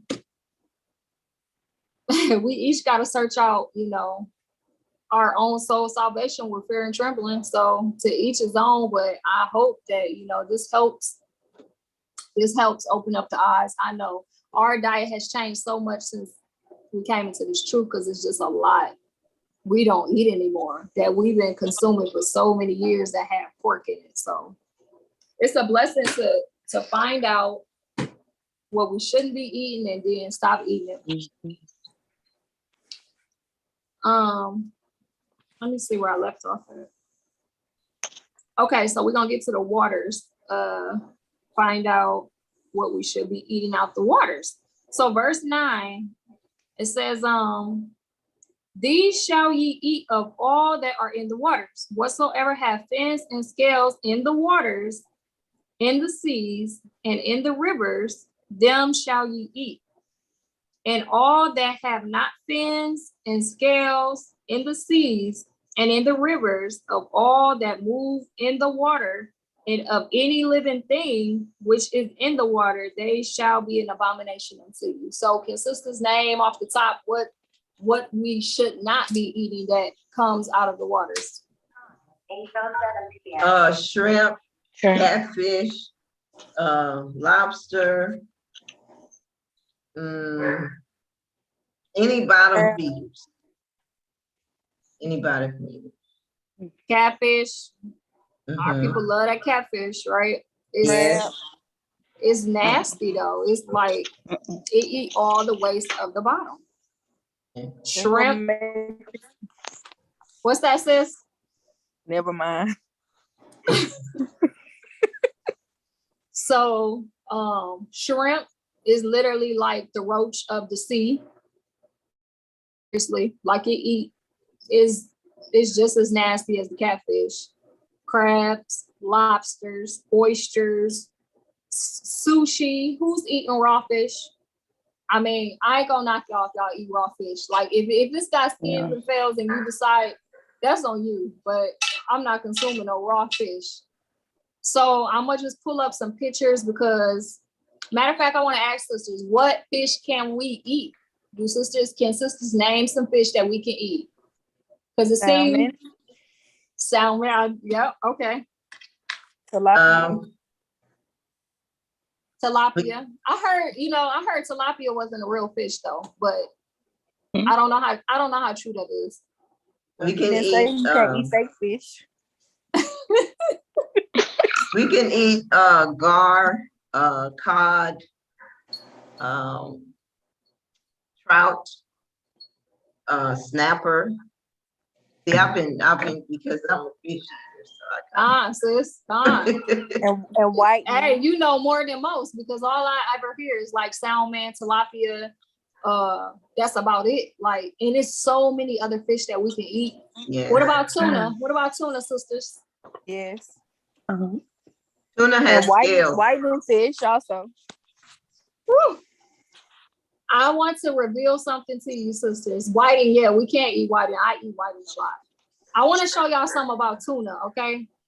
So let me just share my screen. Don't you dare. Don't you dare. Hold on, let me share my screen. You all right over there, sister? I'm about to fall out over here. My whole family gotta go in the trash. All right, let's get the fish with the scales and the fins. All right, so this is just a mixture, and I did it on purpose. It's a mixture of fish that we can eat and what we cannot eat. So if we look down, 1, 2, 3, 4. So the first row, the second row, the third fish. Is everybody looking at that? Matter of fact, the third row, the second fish that says tuna. You can't eat tuna? Check this out. Check it out. Let me see if I can blow it up. I don't know if I'm gonna be able to blow it up or not. Okay, that took me to somewhere totally different. It's not gonna let me blow it up. But my question would be, can sisters see any scales on the fish? No. If you having a hard time seeing it, pull it up on your phone real quick. Just type tuna image, and blow it up and tell me if you see scales on the fish.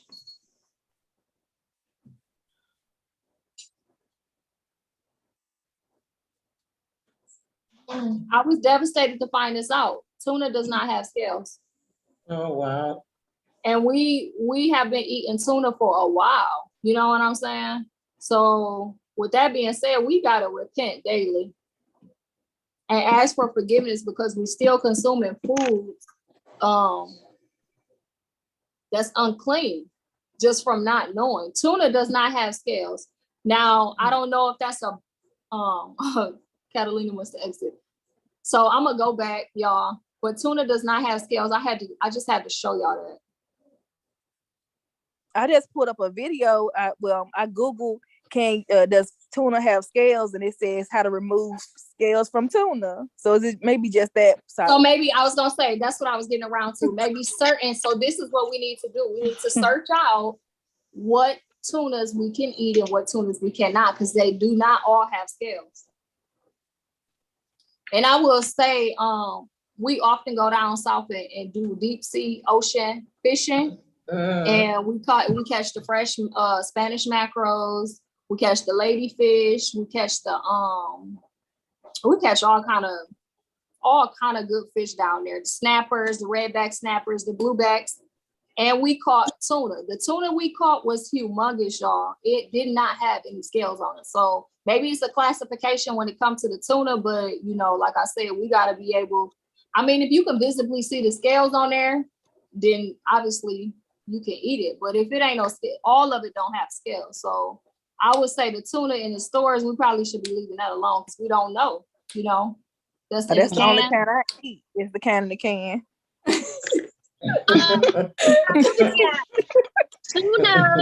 Tuna has a micro scale, so it's not all fully scaled. Yeah. Even like if it looks like it don't have scales, it does have micro scale, but still I would say it's unclean because again, it's like, in other words, bald in some areas, and I don't know. Yep. That sounds like an incomplete fish to me. So well, sisters, don't take or add to the word. If it said he didn't say how many scales it had to have. True. If it got 2 scales, then hey, we good. Bring that out. Yeah, he didn't say what the diameter had to be. You're right about it. But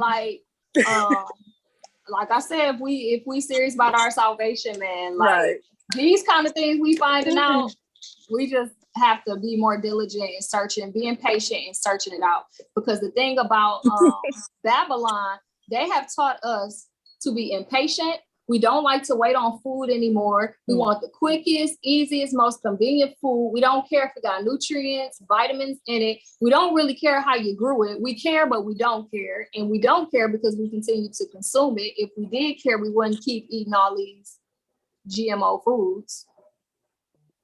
You know? But at the same time, I know it's out of our control because they doing it on purpose to us. And we're not in control of, you know, to grow our own foods or whatever, and they doing whatever. But I'm just saying, when you find out, when you become aware of it, like, stop partaking in it, you know? So, we can hit a couple more scriptures, and then I wanted to bring out the benefits of oils, how they can help with the body healing and all kinds of stuff. So I think I stopped at verse 11. Yeah, verse 11. They shall be even an abomination unto you. Ye shall not eat of their flesh, but ye shall have their carcasses in abomination. Whatsoever have no fins nor scales in the water, that shall be an abomination unto you. And these are they which ye shall have, or these are they which ye shall have in abomination among the fowls. They shall not be eaten. They are an abomination. The eagle, the ostrich, the osprey, and the vulture, the kite after its kind, every raven after its kind, the owl, and the nighthawk, the cuckoo, and the hawk after his kind, and the little owl, and the cormorant, and the great owl, and the swan, and the pelican, and the deer eagle, and the stork, and the heron after her kind, and the lapwing, and the bat. So, what fowls can sisters eat? Do sisters know? We can eat quail. Okay, quail. Mhm. What else? Pigeons. Pigeons. Mhm. Anything else? Is a chicken a fowl? I'm You know what? I ain't even finna get into that because I've heard this before. I already heard this. chickens. We can eat chicken. We Mhm. can eat chicken. Chicken is clean. A hen. Look, if it's not clean, everybody better hit their knees right now because I'm pretty sure all our people, majority of our people, is consuming chicken on a regular, at least 3 times a week. If chicken is unclean, then they don't have to trick us with the pork because we already gone. Okay, right. Right, sis. Okay. Verse 20. Okay, so check this out. All fowls that creep going upon all fours shall be an abomination unto you. Yet these may ye eat of every flying, creeping thing that goeth upon all fours, which have legs above their feet to leap withal upon the earth. It say, even these of them ye may eat the locust after his kind, the bald locust after his kind, the beetle after his kind, and the grasshopper after his kind. But all other flying, creeping things which have 4 feet shall be an abomination unto you. So, sisters, I know, let me just pull it real quick and see if I can grab it. Let me go back to Deuteronomy.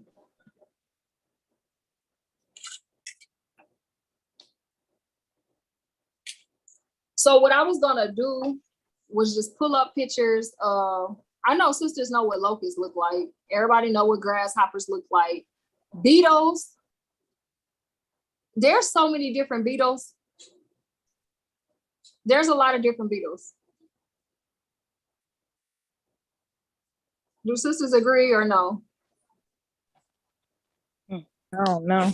I've never ate one.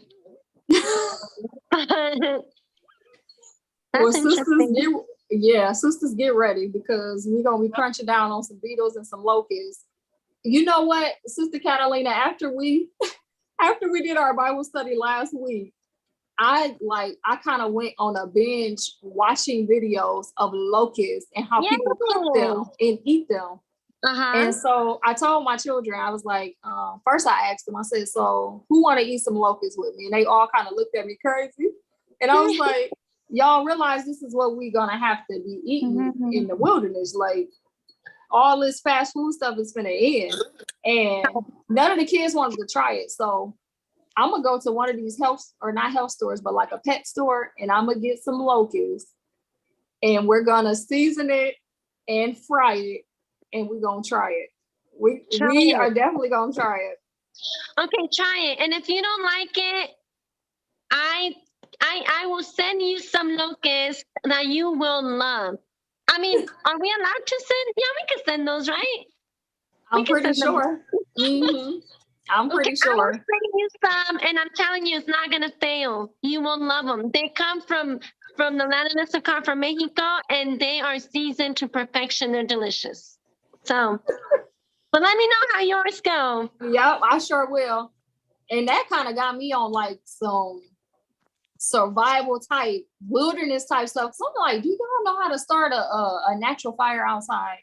Do y'all know how to tie a good knot? Like, do y'all even know how to do like any type of survival thing? So like, we finna start incorporating that as a routine thing because you want to be well-rounded. You don't just want to master depending on your oppressor to survive. With the food and everything else, we need to start learning how to do these things on our own. So that's what we're gonna do. But I'm definitely gonna tell you, we're gonna be doing it real soon. I'm gonna go get this locust and fry it. They didn't seem too excited about it, but we're gonna do it. But I wanted to pull up just different beetles that I have found just to show sisters, you know, like some of the stuff we can and cannot eat. Let me share my screen.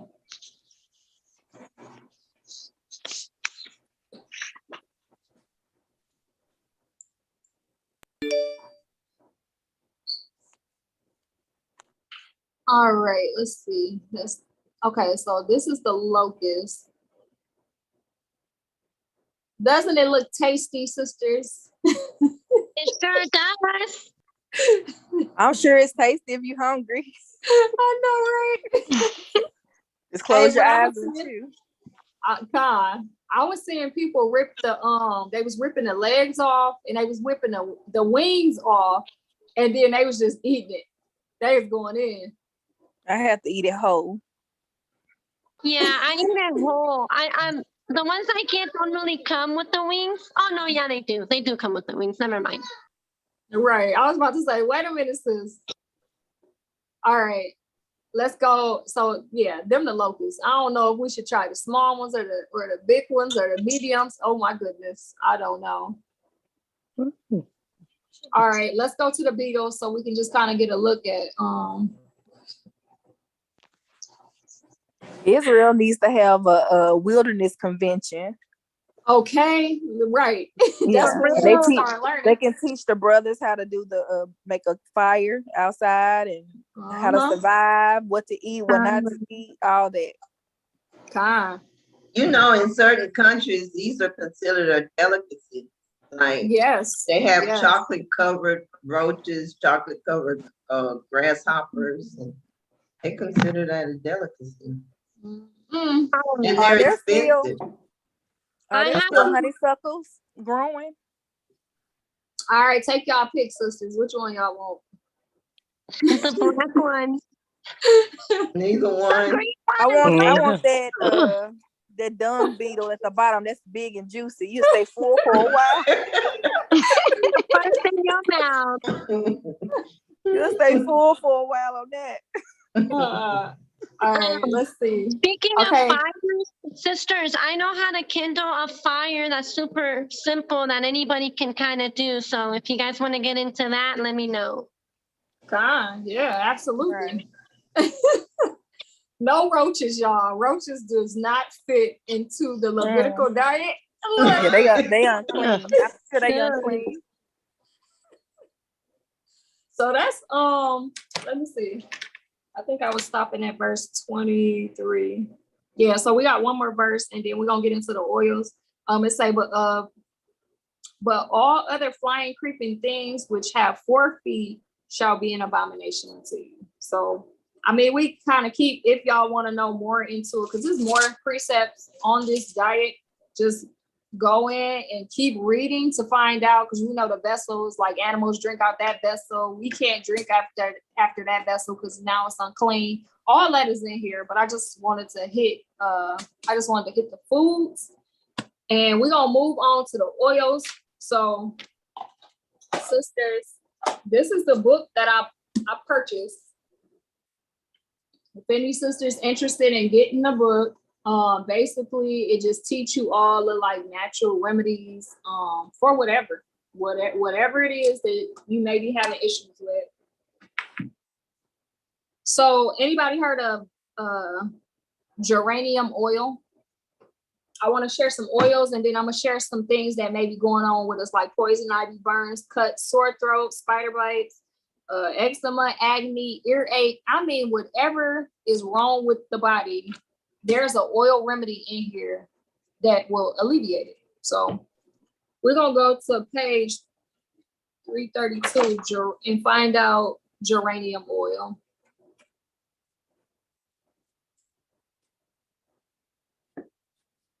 All right. So the number one thing that it helps with is your menstrual cramps and your menstrual. So it says geranium oil. It says people appreciate geraniums for their vivid blooms and delightful herbaceous fragrance. Geranium essential oils have a beautiful floral aroma with the underlining hint of mint, traditionally used to balance emotions and hormones.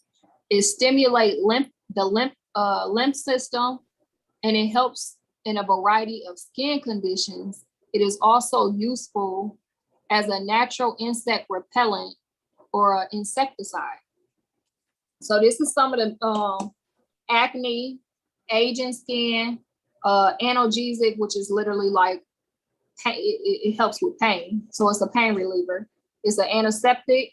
It helps with anxiety, bruise, burns, cellulite, circulatory health, depression, diuretics. So like if you your body filling up with fluids and stuff, it'll help get all that fluid off of you. Insecticides, insect repellent, intestinal parasites. So like I was saying, from the pork, the tapeworms, it helps with this. Lice, menopause support, PMS, ringworm, sedatives, shingles, skin care, sore throat, stress, styptic, tonsillitis, and wounds. So it helps with healing wounds. So that's a beautiful thing. Fennel. I've never used fennel oil before, but it's a powerful oil that I'm finding out about. So this is an oil that sisters might want to think about getting. It's used. It used a licorice scented herb medically for such ailments as snake bites. Fennel is a favorite essential oil today for its ability to minimize hunger, ease digestive problems, stimulate estrogen production, and more. So like this is an oil that'll be good for end times, like when it's famine and you need to suppress your hunger and not be as hungry. This oil right here is bomb for it, but it says it's an analgesic which helps fight against the pain, antibacterial, antifungal, anti-inflammatory, antimicrobial. It's an antiseptic. It helps with childbirth. So it's a pain reliever for childbirth. It helps with diabetes. It's a diuretic, estrogen production, fluid retention, intestinal parasites, kidney stones, menstrual support, premenstrual, PMS, urinary tract infections, weight loss support. So this is a very powerful, that's a powerful oil that seems like it can be very beneficial to us. So y'all know we got to hit the frankincense. That's another powerful oil. Share some benefits with y'all that it helps with. So it says they never give us the credit for stuff, but it say early Sumerians and Egyptians used frankincense essential oil for incense, stomach ailments, skincare, cosmetics. Today it continues to be prized for usefulness. The aroma of frankincense stimulates the brain's emotional center, soothing and calming the mind. Physically, frankincense essential oil strengthens the immune system, aids in rejuvenating the skin, promoting healing, helps compromise respiratory system recovery. If you are looking for essential oils with the ability to prove mind and body alike, consider frankincense. And I'm gonna just read off some of the stuff that it help with. So aging skin, it get rid of them wrinkles. It's a analgesic, antifungal, anti-inflammatory, antiseptic, anxiety, asthma, bed sores, bronchitis, cold, cough, diaper rash, diuretic, emotional balance. It's an expectorant. So all that phlegm and mucus that's in you, you can literally like use that, rub it on your chest, on your back, on your neck, and it help break down the mucus and get it out your body. Fatigue, flu, laryngitis, menstrual support, nightmares, scars. It's a sedative, so it puts you to sleep.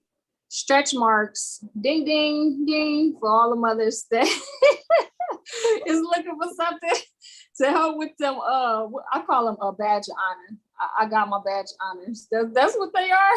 I call them my honor stripes, you know? Okay. And then it also helps with wounds. So is there anything that sisters want to know about? Anything as far as poison ivy, hair growth, because there's oils in here about hair growth. There's oils in here about detoxifying the body, bites, burns. I mean, any and everything that you can think of is in this book. So it's a very beneficial book to invest in, and it's cheap. It's only $14.99. I have a question. Mhm. How do you use those oils? Because I know that people put the drops in their mouth, but I heard that can actually get you sick also.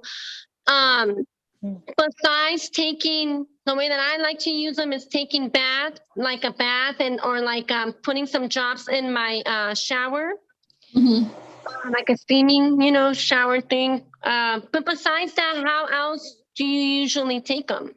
Besides So rubbing them in and stuff too. if it's a 100% essential oil, meaning all natural, because we know all this stuff come from plants, right? Then you can consume it.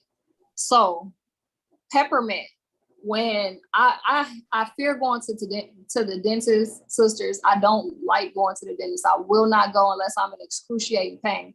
Peppermint oil, I put like 4 drops in my mouth, and it took away the pain. I swallowed it. I didn't have no problems with it. It didn't make me nauseous. It didn't make me sick. It definitely took away the pain. So this stuff is very potent and it really works. I wouldn't make it a routine thing to just be taking drops and swallowing it. More so, I would use it like for topical use. But like when it comes to peppermint, tea tree oils, like tea tree is another powerful. Let me pull that one. Tea tree is another very powerful oil that fight against so many things, But go ahead, sis, while I find it, you can elaborate on it.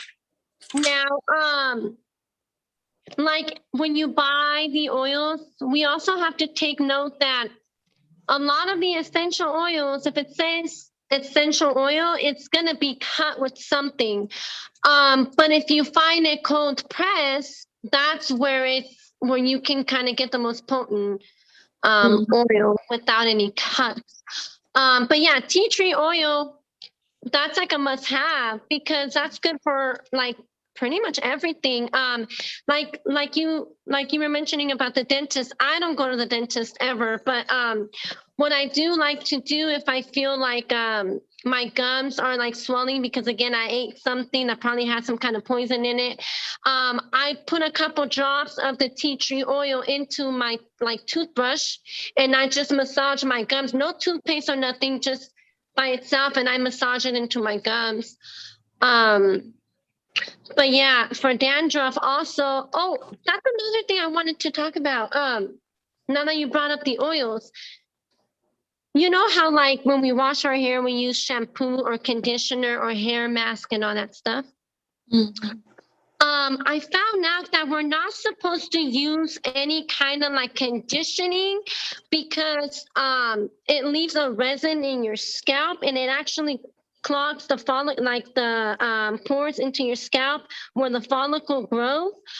But if you are into the mask and that's just what works, with your hair, tea tree oil, massaging it into your scalp like a day or two after you wash it, like really gets in there and declogs everything. And again, it stimulates hair growth. So that's how I got hip to tea tree oil, hair growth. I used to put it right on my scalp. So I make a little mix and I have probably like 20 different oils that helps aid in hair growth.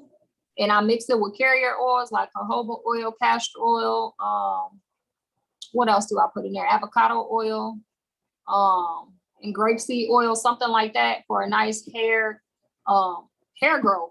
But tea tree oil, so my baby boy had a wart on the bottom of his foot like two or 3 years ago.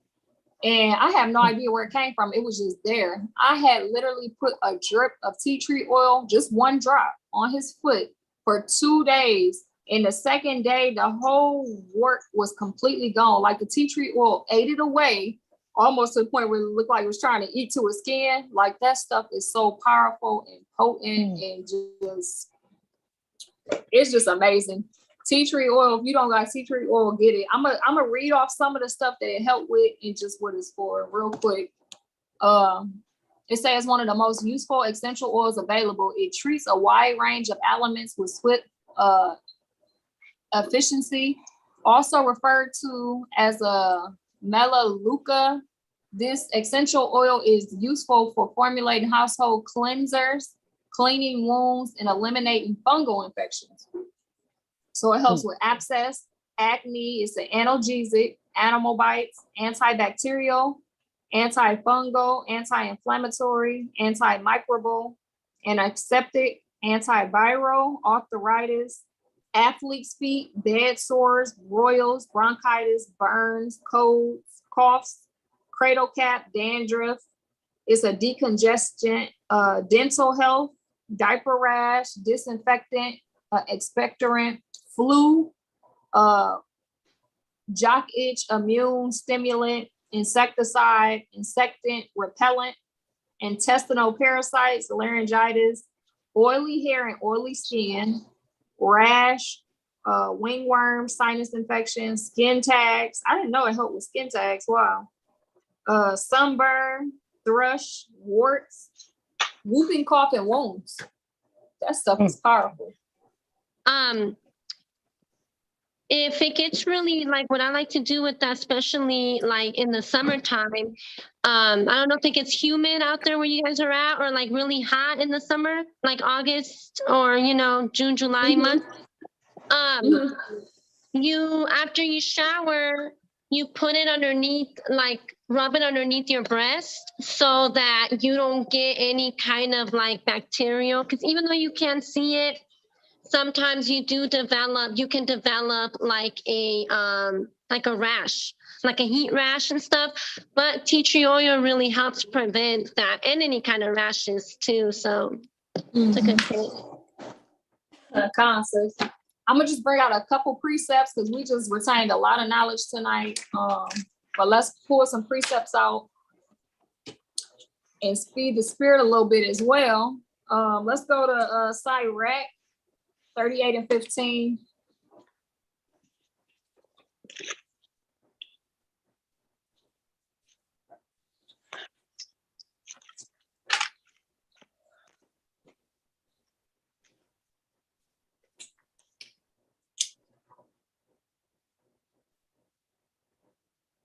It says, he that sinneth before his maker, let him fall into the hand of the physician. So that's powerful. You know what I'm saying? That's why it's very important to be obedient to the Most High, to his words, to make sure that we're not practicing sin, so-called halfway repenting, and then continuing on in the sin that we just halfway ask for forgiveness of, because the Most High, he'll give you over to the hands of these wicked heathens to destroy you. So it's very important to check ourselves, repent, and make sure that we following after our maker Yahweh and keeping his law, statutes, and commandments. So we don't even have to go through that, because that's like a punishment. Let's go to Sirach 1 and 18.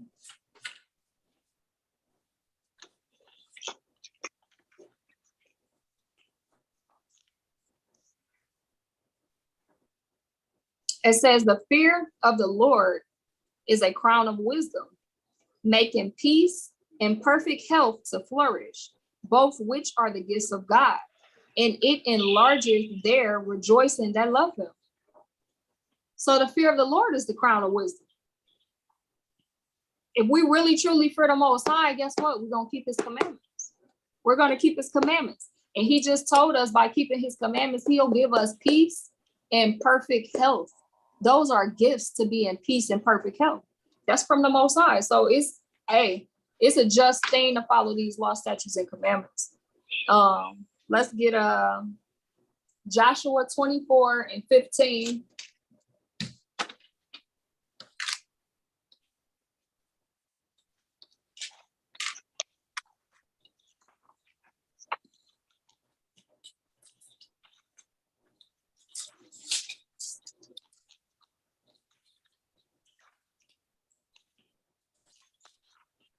All right, Joshua 24 and 15, it reads, if it seem evil unto you to serve the Lord, choose you this day whom you will serve, whether the gods which your fathers served that were on the other side of the flood, or the gods of the Amorites in whose land ye dwell. But as for me and my house, we will serve the Lord. So we're going to serve the Lord. We're going to keep these commandments, and we're going to stay in perfect peace. We're going to stay in perfect health. You know, if we fall short, if we go off, we're going to repent, ask for forgiveness, and we're going to get back up and continue to keep the Most High law, statutes, and commandments. Exodus 23 and 25.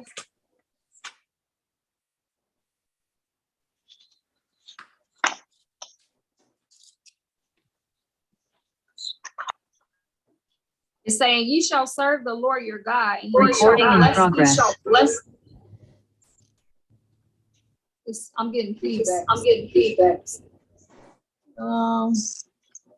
I think Sister Queenie is trying to come in, I think. She's in. Shalom, Sister Queenie. Shalom, my sisters. Hey, guys. Hey. All right, so we're going to get Exodus 20, what was that? 23 and 25. And you shall serve the Lord your God, and he shall bless thy bread and thy water, and I will take sickness away from the midst of you, or of the midst of thee. So, hey, that's the remedy. That's the remedy to health, perfect peace, perfect health, longevity, prospering, is keeping the Most High law, statutes, and commandments. Ain't no other way around it. Let's get Matthew 9 and 12.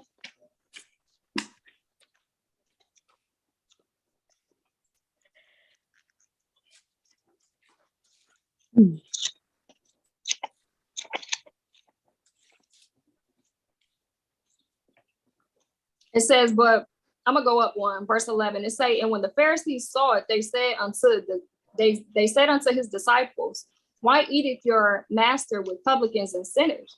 But when Yahushua heard that, he said unto them, they that be whole need not a physician, but they that are sick. You see that? So it's, hey, that's spiritually and physically. You know, we gotta turn to the Most High with everything that we do.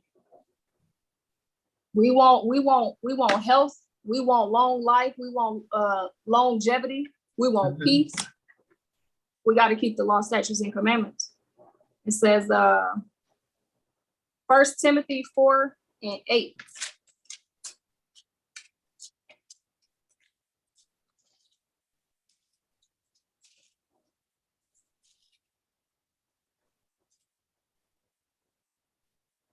It says, for bodily exercise profiteth little, but the godliness profiteth unto all things. So yeah, being in the gym, working out, developing your biceps, your triceps, you know, lifting your buns, toning your legs, working your abs. Okay, all that's profitable, but it's vain profitable. Like none of that's gonna get you the kingdom. I'm gonna read it again. It says, for bodily exercise profiteth little, but godliness is profitable unto all things. What's godliness? Godliness is being dedicated and devoted to the Most High with everything, serving the Most High with all your heart, with all your mind, with all your spirit, with everything inside of you, giving it all to the Most High. That's what's going to be profitable, because we can't be concerned about what's going on in this life. We got to be concerned about trying to get the kingdom, trying to get salvation. So that gym ain't going to get you nowhere with a couple of hard muscles. And hey, it might cause you to, you know, not get salvation. So we got to make sure our priorities is right up in this thing. So I'm going to use this scripture. I'm going to keep it.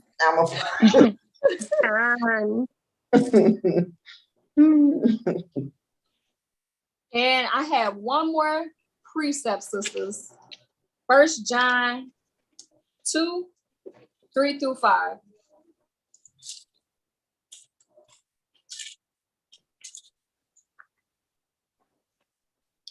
It says, and hereby we do know that we know him, if we keep his commandments. He that saith, I know him, and keepeth not his commandments, is a liar, and the truth is not in him. But whosoever keepeth his word, in him verily is the love of God perfected. Hereby know that we are in him.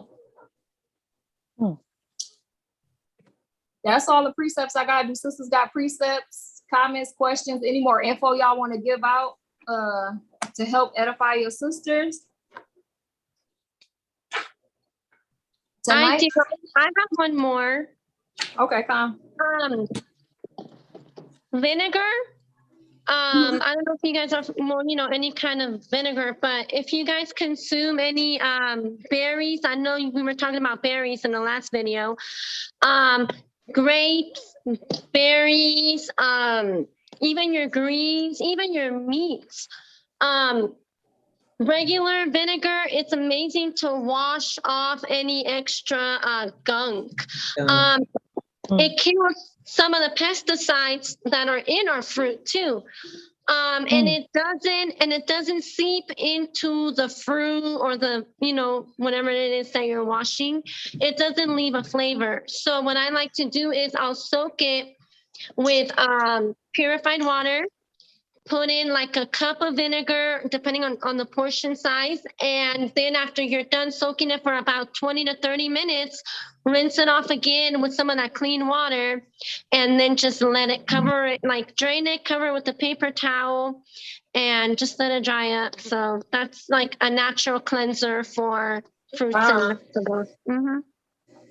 Good to point that out, because that's funny you say that. We have awesome apples. Don't judge me, y'all. I bought my apples from Walmart, and they had some kind of residue on it. You could feel it. It was like a film or something. And I was just like, what is this? And then I run it under the water, and like, it's still there. Nothing happened. So I'm glad you brought that out. Yeah, I'm gonna start doing that. What else?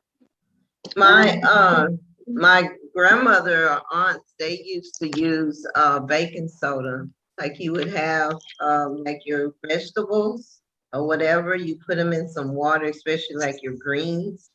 Put them in some water, let them soak, maybe wash about 2-3 times. And that takes away some of the grit, grind, and all of the other stuff. Baking soda, okay. I'm gonna write them two down, Con. All praises, sister. Oh, I got some books to share though. Okay, Con, bring them out, sis. Here you go. This one is called 20,000 Secrets of Tea, the most effective ways to benefit from nature's healing herbs. And what's cool about this one is that it gives you a list of some herbs, for example, here. I don't know if you can read it, but it gives you the purpose that it's used for. So for example, it has like heartburn, immune deficiency, immunity, hepatitis, kidney health, all that stuff. So this is a pretty cool book. Another one is a handbook of Native American herbs, okay? Kind of looks like that.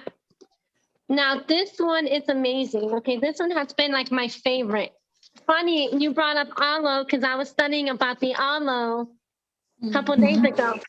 But it gives you the different healing herbs, but it describes you, it describes to you, of course, the purpose. Not just that, it teaches you how to make it. Oh, you can't see it, but it teaches you how to make it into like a salve or like a oil. It teaches you how to use it like as a tea or an ointment. So this is a pretty cool one, and it's pretty cheap. I think I only paid like $3 for these on Thrift Book. Share them books in the group chat so I can get a closer look. Okay, cool. But what else you got? I got this one. We're talking about decolonizing our diet. This is the one right here. Decolonize your diet. This is a really good one. Now, I must warn you, it is written by two sodomites, 2 women, but one of the women here, she is really indigenous, and I read some of her books before. She cured herself from cancer in the land of Issachar, so she gets a lot of her like her diet. It's in here, but it teaches you how to use certain like herbs and just like foods that you're not used to using. Like if you don't like beans or cactus, but you wanna, you know that, you know, you kind of wanna get into eating them or whatnot, you could throw it into a salad and look how delicious that looks. You know? It does. Mhm. So it has a lot of different like just dishes on how to cook some of the things that you're not really used to, but everything in here has a benefit. So a lot of these meals, they utilize a lot of the herbs that we were talking about, and then it has some knowledge also in the beginning that you can read about in regards like our old ancient diets that we used to consume before colonization. So again, this is a pretty good one too. And I'll share them after in the chat or the link. So what kind of dishes you done created with like some of your herbs and stuff? Share with us. What's Okay, the cool. our dishes? I'm glad you asked. We like to use, it's called Jamaica. I don't know if you guys are familiar with the hibiscus tea, Jamaica. Well, I didn't know that.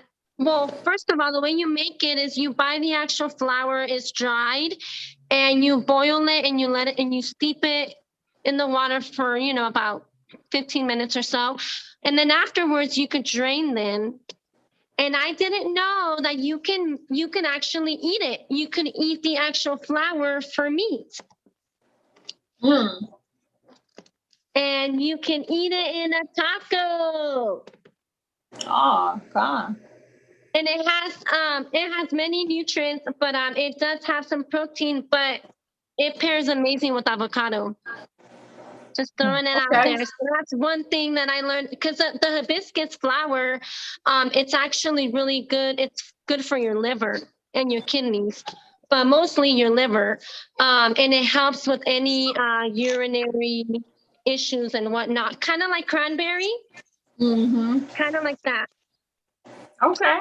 That's nice to know. And where do you purchase yours at? This one I got on Amazon. Okay. But if you guys have like, if you guys go into thrift books, it's called thrift books, you can pretty much find any book there, starting at like $3, and they're not bad books to have. Like I said, one thing I learned about, captivity is they really done made us lazy, like we are too lazy to sometimes like, prepare the basic meals, and we want to buy, stuff that's already processed or pre-made for us, but we got to cut that habit.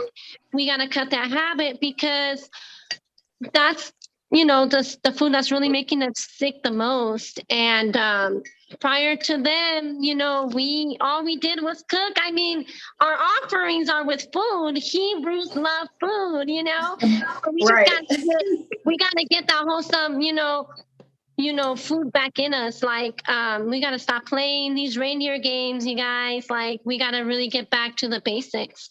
But yeah, definitely. What else? Oh, the fire. You want me to talk about the fire? Yeah, you can talk about the fire. Okay, so the easiest way that I can, believe it or not, before I got into the truth, I was kind of like living off the grid. That's how I gained a lot of my knowledge, talking to a lot of elders and stuff too. But okay, the easiest way, you get a can, any kind of can, soda can, whatever, cut it in half. Fill it about halfway to a quarter with rubbing alcohol. And stack up your wood, up high, and just put it in the bottom of the wood, light it up, and it just burns your wood. And it's just awesome. For a while, like it literally starts your flame, and then after that, you just have to make sure you're responsible to be adding your wood and make sure that your flame don't die out pretty much. But works every time. And again, it's like a more natural, because we also have to remember, like, even the packs of wood that they sell you at the store, it's not like clean wood. It has chemicals. They give you the warning label on that. But like any flame starters too, they also have chemicals. I like to burn in my fireplace indoor because I just don't like the way the heater makes me feel. But that's one of the most natural ways to do it, just regular rubbing alcohol. And if you don't have rubbing alcohol, then try it with a like a gin or a vodka, like something that has a lot of alcohol in it. Right. It works every time. So if you guys try it, just I am gonna try it. I'm gonna try it with my kids. Yeah. Matter of fact, we're gonna start our own fire, and we are going to go get some locusts, and we're gonna fry it up over the fire. That's what I want to do. Seriously. Okay.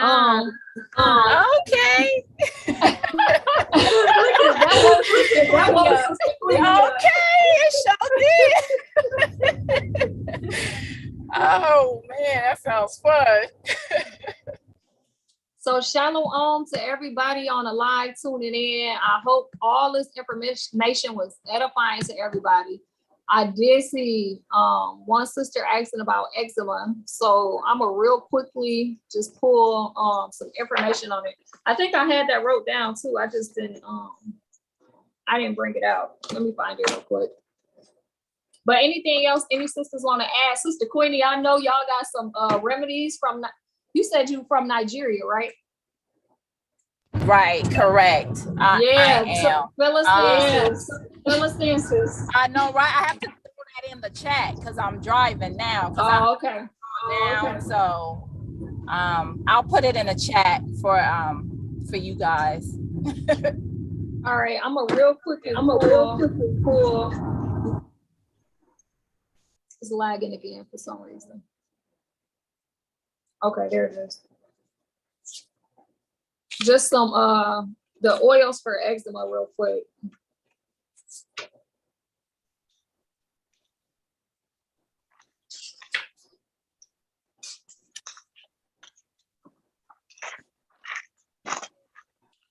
So Lucky, I'm still learning this book, y'all. I just got this book earlier today, so I'm still trying to find out where everything is.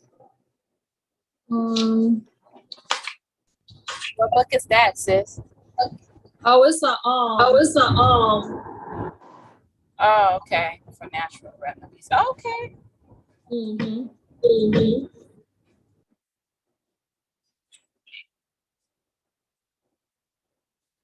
Okay, it looks like we got a couple of different oils for eczema. So 125. Let's see what oil that is. Sorry, y'all. That alarm be scaring me, but it's the only thing that wakes me up. 125. Okay, here it is. So eczema is characterized as patches of red, itchy, inflamed skin. In most cases, itchiness precedes the flaking and rash, which typically appear on the legs, hand, face, and neck. In children, eczema may also affect the inner knees and elbows.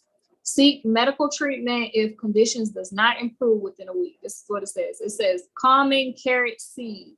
So it's an oil that has both calming and an antiseptic property. Is ideal for many problematic skin conditions, including eczema. With regular use, your skin will become smoother, softer, and healthier. So it say 2 drops of carrot essential oil and 2 drops of jojoba oil. For the sister that was asking about that. Go ahead, sis. I'm done. I have a one of my stepson has like severe eczema. One of the things that helped with it was eliminating any like products that consist with lactose, like milk, yogurt. That really makes it worse. So, because then again, remember, it's like what you are taking into your body If it ain't good, it's gonna surface on the outside. So eliminating any dairy helps a lot with the eczema. And then again, making a tonic with the chamomile into a spray with a little bit of tea tree and lavender oil infused into it. It's calming for the itchiness, and it actually reduces the redness as well. Yeah. Sis. All right, that's all I got. Sisters got any questions or anything else they want to add about anything that we brought out tonight? A lot was brought out. Hopefully sisters go and get some of these herbs that Sister Catalina brought out. I'm definitely getting up on the books, you know. I'm finna start with the whole herb, all of that. I got to share your oil one as well, sis, because I gotta get a little bit more on that too. So all right. I mean, any precepts want to be brought out? If not, we're gonna go on and end it. I would say you brought out Sirach, the 38th chapter. That's a mighty book to read in regards health and herbs and medicine and all that. Remember, everything is spiritual first before it's physical. So, but that's a really good book to go along with this topic that we were discussing. Yeah. Sis. All praises to the Most High. I love y'all.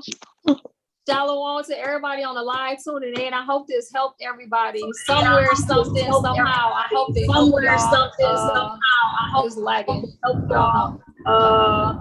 It's lagging. I don't know. Okay, it stopped.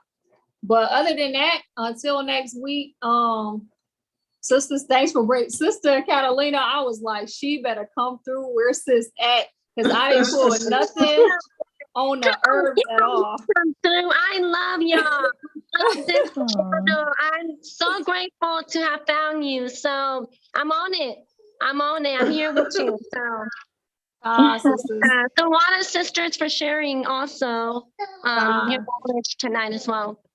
The water to you too, and early Shabbat Shalom to everybody.